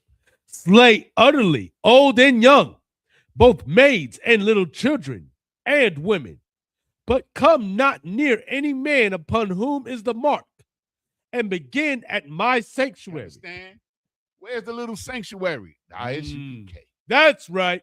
We're the little sanctuary. See, he's saying kill everybody in the city that doesn't have the mark. Because this mark is the mark of righteousness, who cried against the evil abominations that's going on in the kingdom. Right. That's the mark. Read on. God, then they began at the ancient men which were before the house. You understand? The old men Mm. who knew the scriptures and it was down with it and stayed in the truth. You understand? So this, what I'm showing you here, and what I've been shown, and what the Most High has shown us, is that the mark is not a physical mark. It ain't no goddamn chip. That's right. It's who you standing with. Remember, Commander General Yohana said, it all determines on how you stand with the Most High God. That's what Commander General Yohana said. That's the mark. That's the mark that this angel, this messenger is talking about. It says the mark of the righteous. That's the mark. The mark of the beast is the mark of the wicked. You understand? You understand? That's the mark. So now let's get the mark of the beast. Give me Revelations 13:1. Let's get the mark of the beast. We see what the mark of the righteous is. The mark of the righteous is going to save you from being destroyed. But it's not a physical mark. I remember when I was a Muslim, they used to tell us when we used to bow down and do them prayers and rub our heads on the concrete and shit, and we used to get this little black dot. I used to have it too. Thank God. I used to put cocoa butter, everything, get rid of that shit. But no kidding, man. It's not a physical mark. Oh, God. It's a spiritual mark. It's what's in your mind and what's in your heart, which is your mind, Salakia. Right. Whether you're going to be, or whether we're going to stand with the Lord or with the devils. Come out of her, my people. That's, you understand? Come out of her. You understand? That's what it is. Damn right. That's what we got. And we down with it. Damn You right. understand? So now, give me Revelation. Let me get there with you. I run my mouth. I done lost my page. No sweat, sir. But Revelations 13:1. Now we're going to get into the mark of the beast. Oh, God. And all you brothers and sisters out there, I pray that a couple of Christians is watching, you know, so that you understand what it is, man, and stop being fooled by these damn devils Right. who don't know nothing about this Bible spiritually. Book of Revelation, chapter 13, verse 1. And I stood upon the sand of the sea and saw a beast rise up out of the sea, having 7 heads and 10 horns. You understand? 7 heads and 10 horns. We know who that is. That's the European common market and the 10 nations that came up after the Roman Empire. Right. That's another class for another day. Read on. Come. And upon his horns 10 crowns, and upon his heads the name of blasphemy. Blasphemy, blasphemous kingdoms, evil kingdom. You understand? Damn. Evil nations. They all here right now. Read. Okay, verse 2.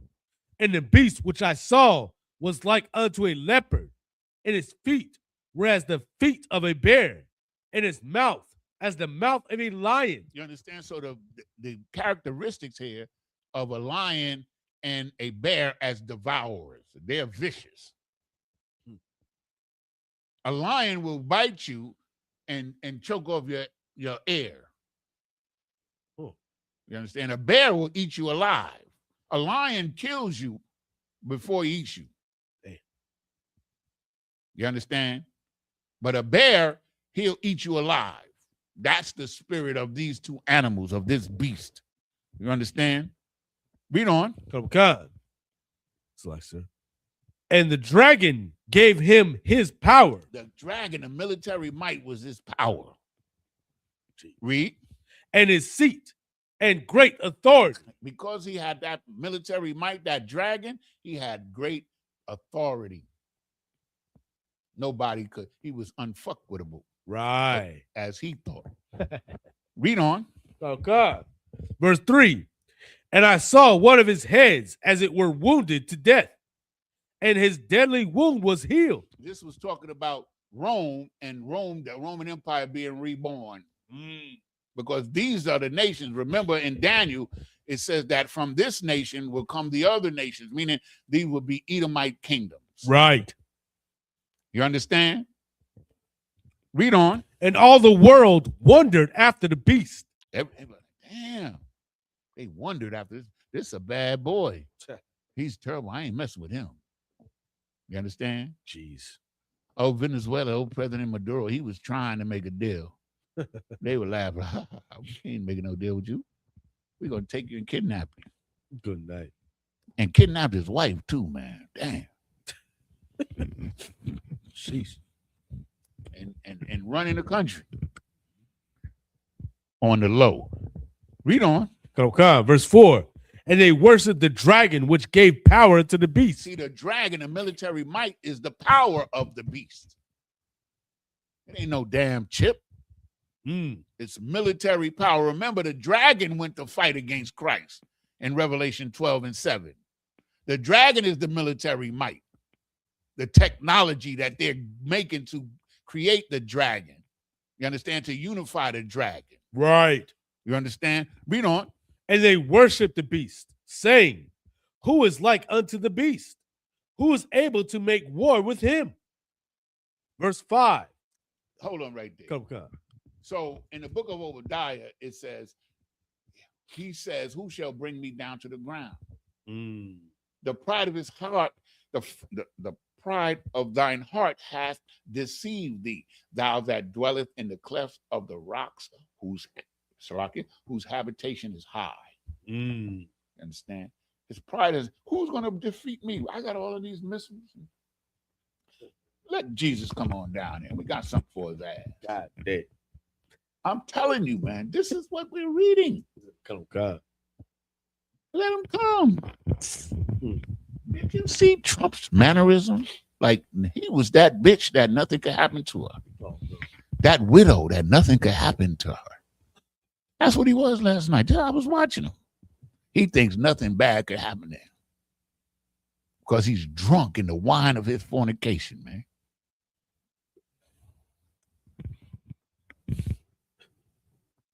Come on, read more. Come, verse 5. And there was given unto him a mouth speaking great things and blasphemies, and power was given unto him to continue 42 months. Verse 6. And he opened his mouth in blasphemy against the Most High, to blaspheme his name, and his tabernacle, and them that dwell in heaven. Verse 7. And it was given unto him to make war with the saints. You understand? To make war against God's chosen people. That's the saints. Damn. That's what he's doing now. He's at war with us, but he's on a quiet tip. Right. They're trying to make legislation. The first thing they want to do is destroy birthright law, meaning the right that being a citizen by birth. That's the only thing that's protecting black people from deportation. Is that because we were born here, we're citizens. Right.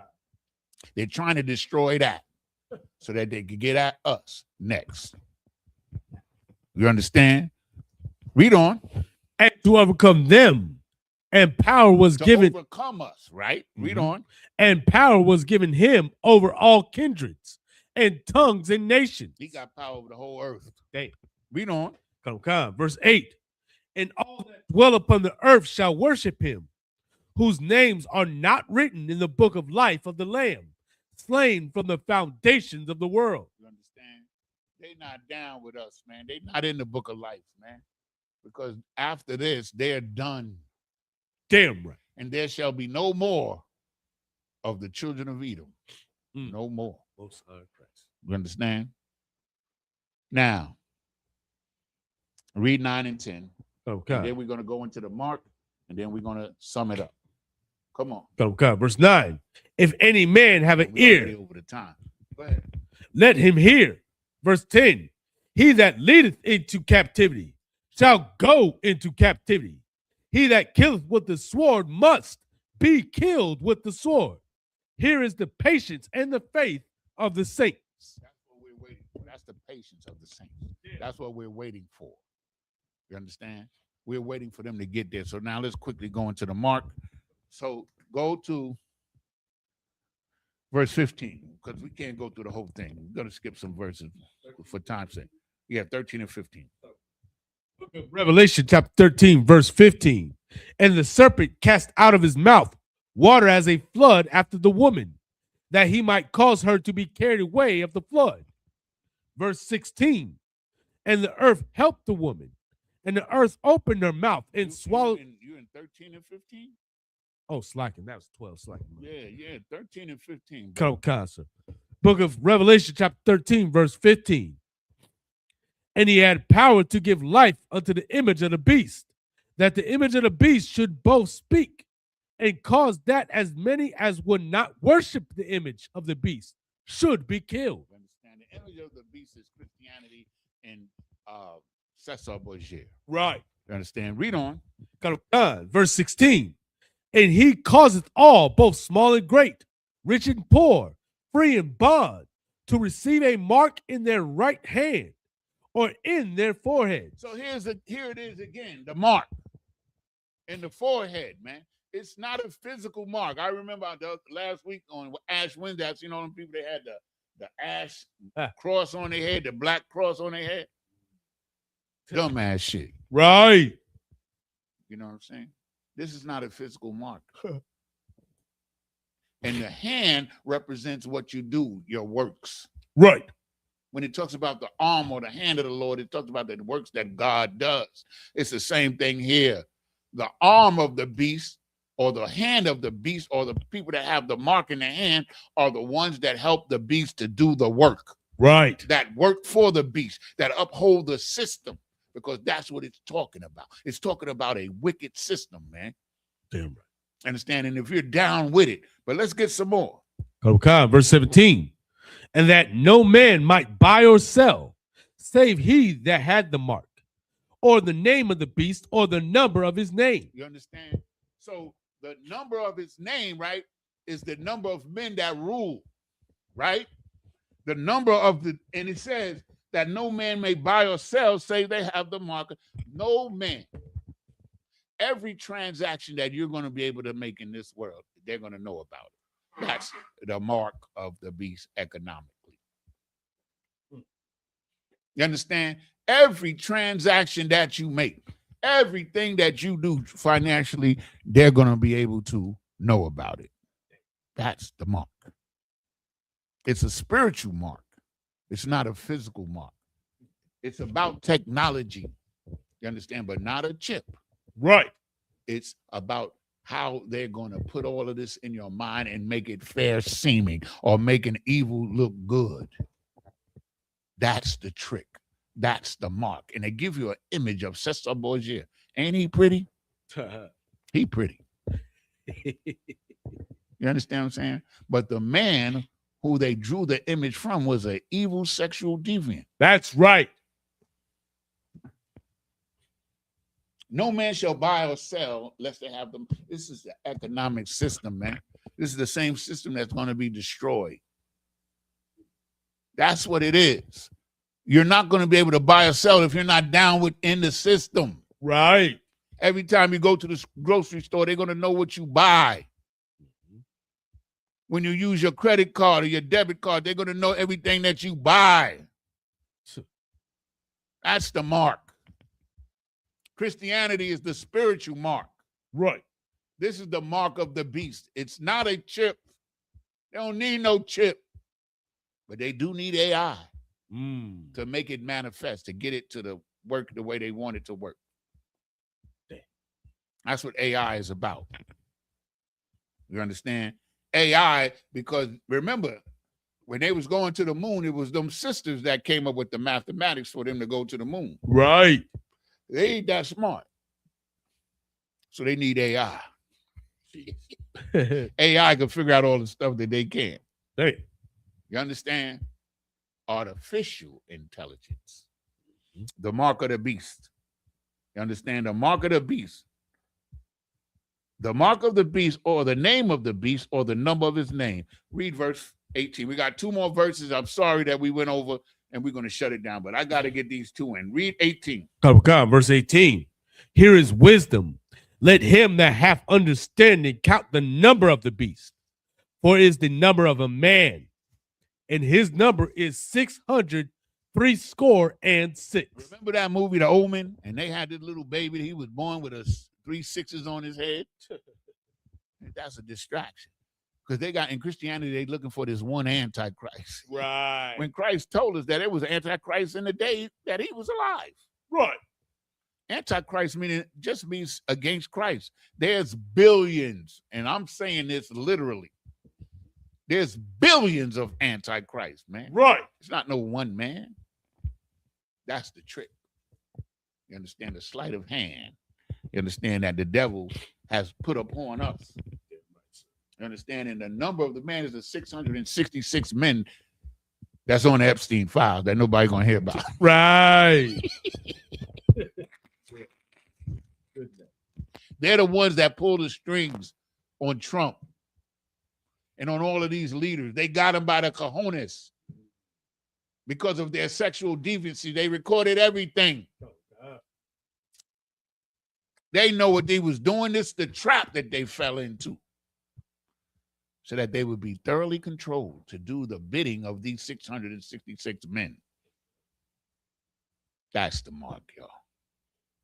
That's the beast. We've gone through the whole shebang, basically, so that you would understand what it is moving forward and that you wouldn't be fooled. And we're going to end with this last scripture. Give me 2 Peter chapter 2 and verse 12. Okay. Let me get there with you. We're going to end with this.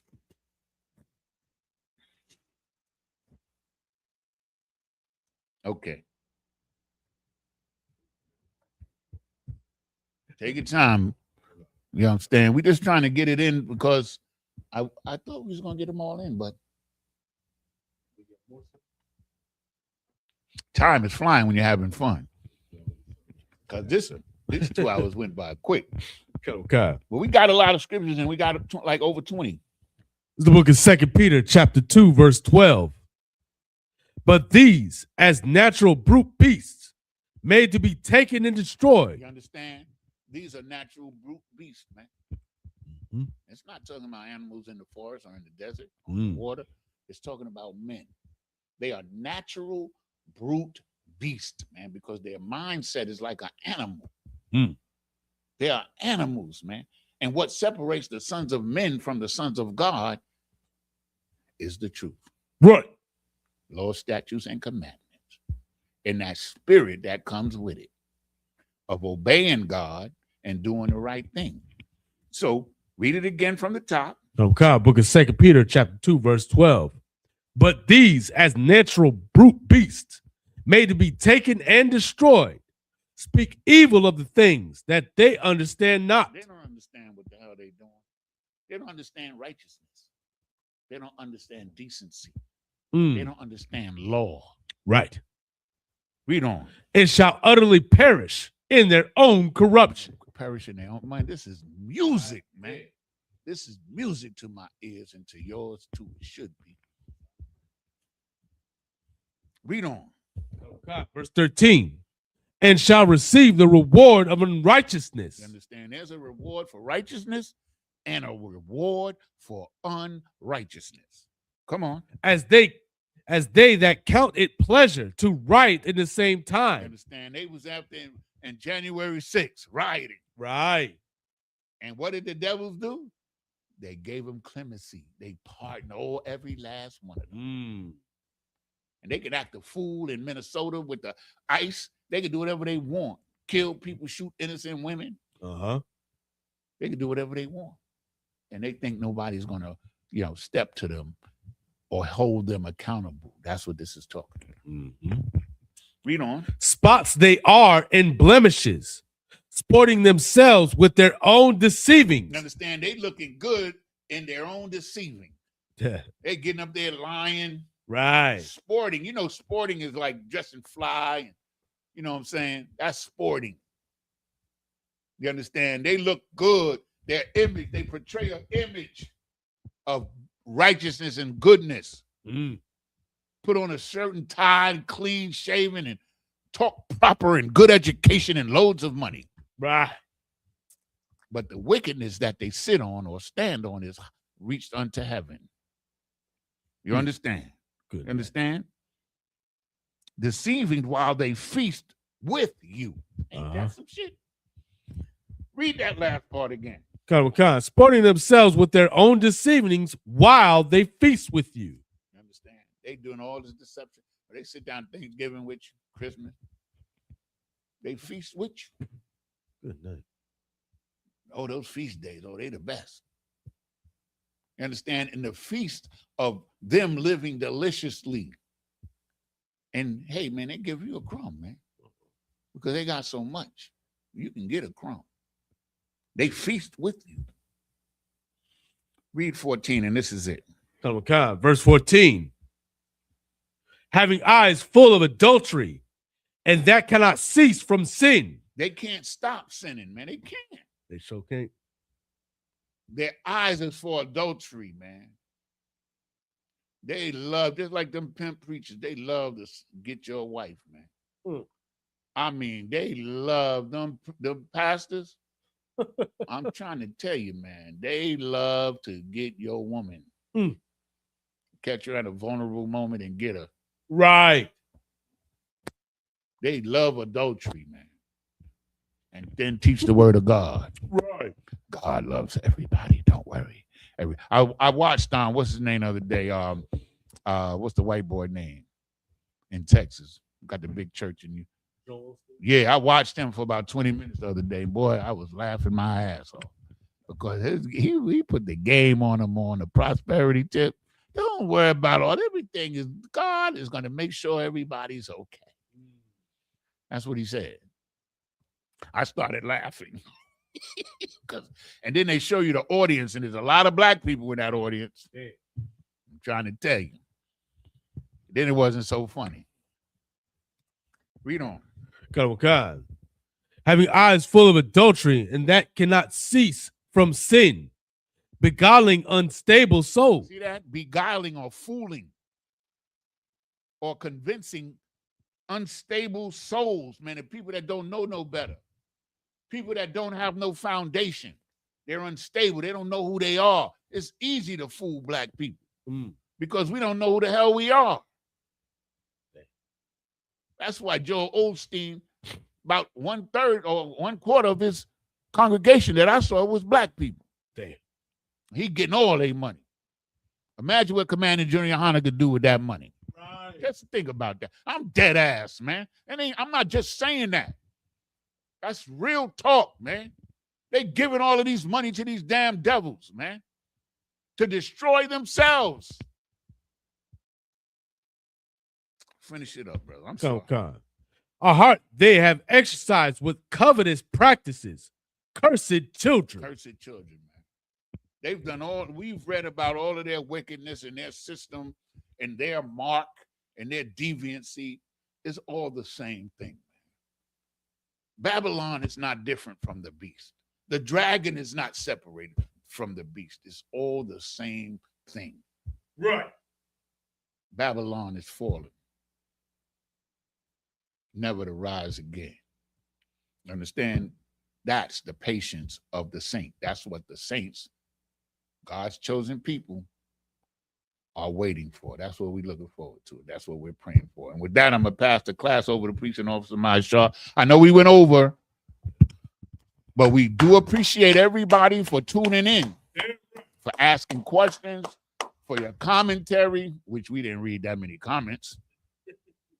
But we appreciate Nadiyab, Choir Bar, Sister Thaya Locke, you understand, all the people, Sister Sapayar, all the people that tuned in. You understand? And we appreciate it, man, because this is to help our people understand what we're dealing with out here. There's no difference, man. It's the same way that Satan deceived Eve is the same way they're trying to deceive our people right now. And with that, I say shalom.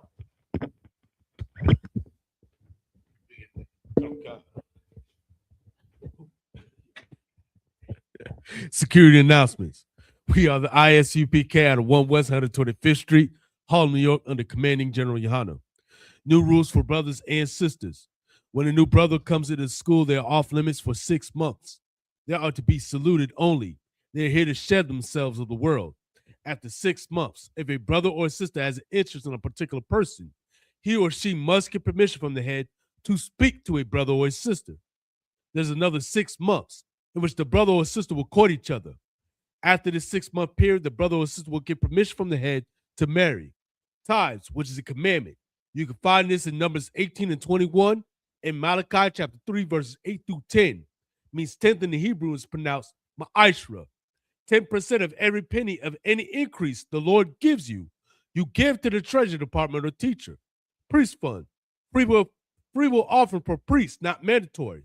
Whatsoever amount you like to give. Upcoming holy convocation be the Feast of Purim, going down March the 2nd and 3rd. Get with your camp leader to find out more details with that. To check on social media, such as isupk.com, Facebook, Twitter, YouTube, and so on, for ISUPK events and materials. If a brother wishes to be a trooper in the school, then you start wearing all black, which includes black boots, shirts, pants, headband, or scarf. And with that, I march, which means to stand. Men of Israel, Sar, turn to face the teacher. Men of Israel, we give one courteous salute unto our teacher. Men of Israel, Ahmad Shabbat, Ahmadjam, Barak.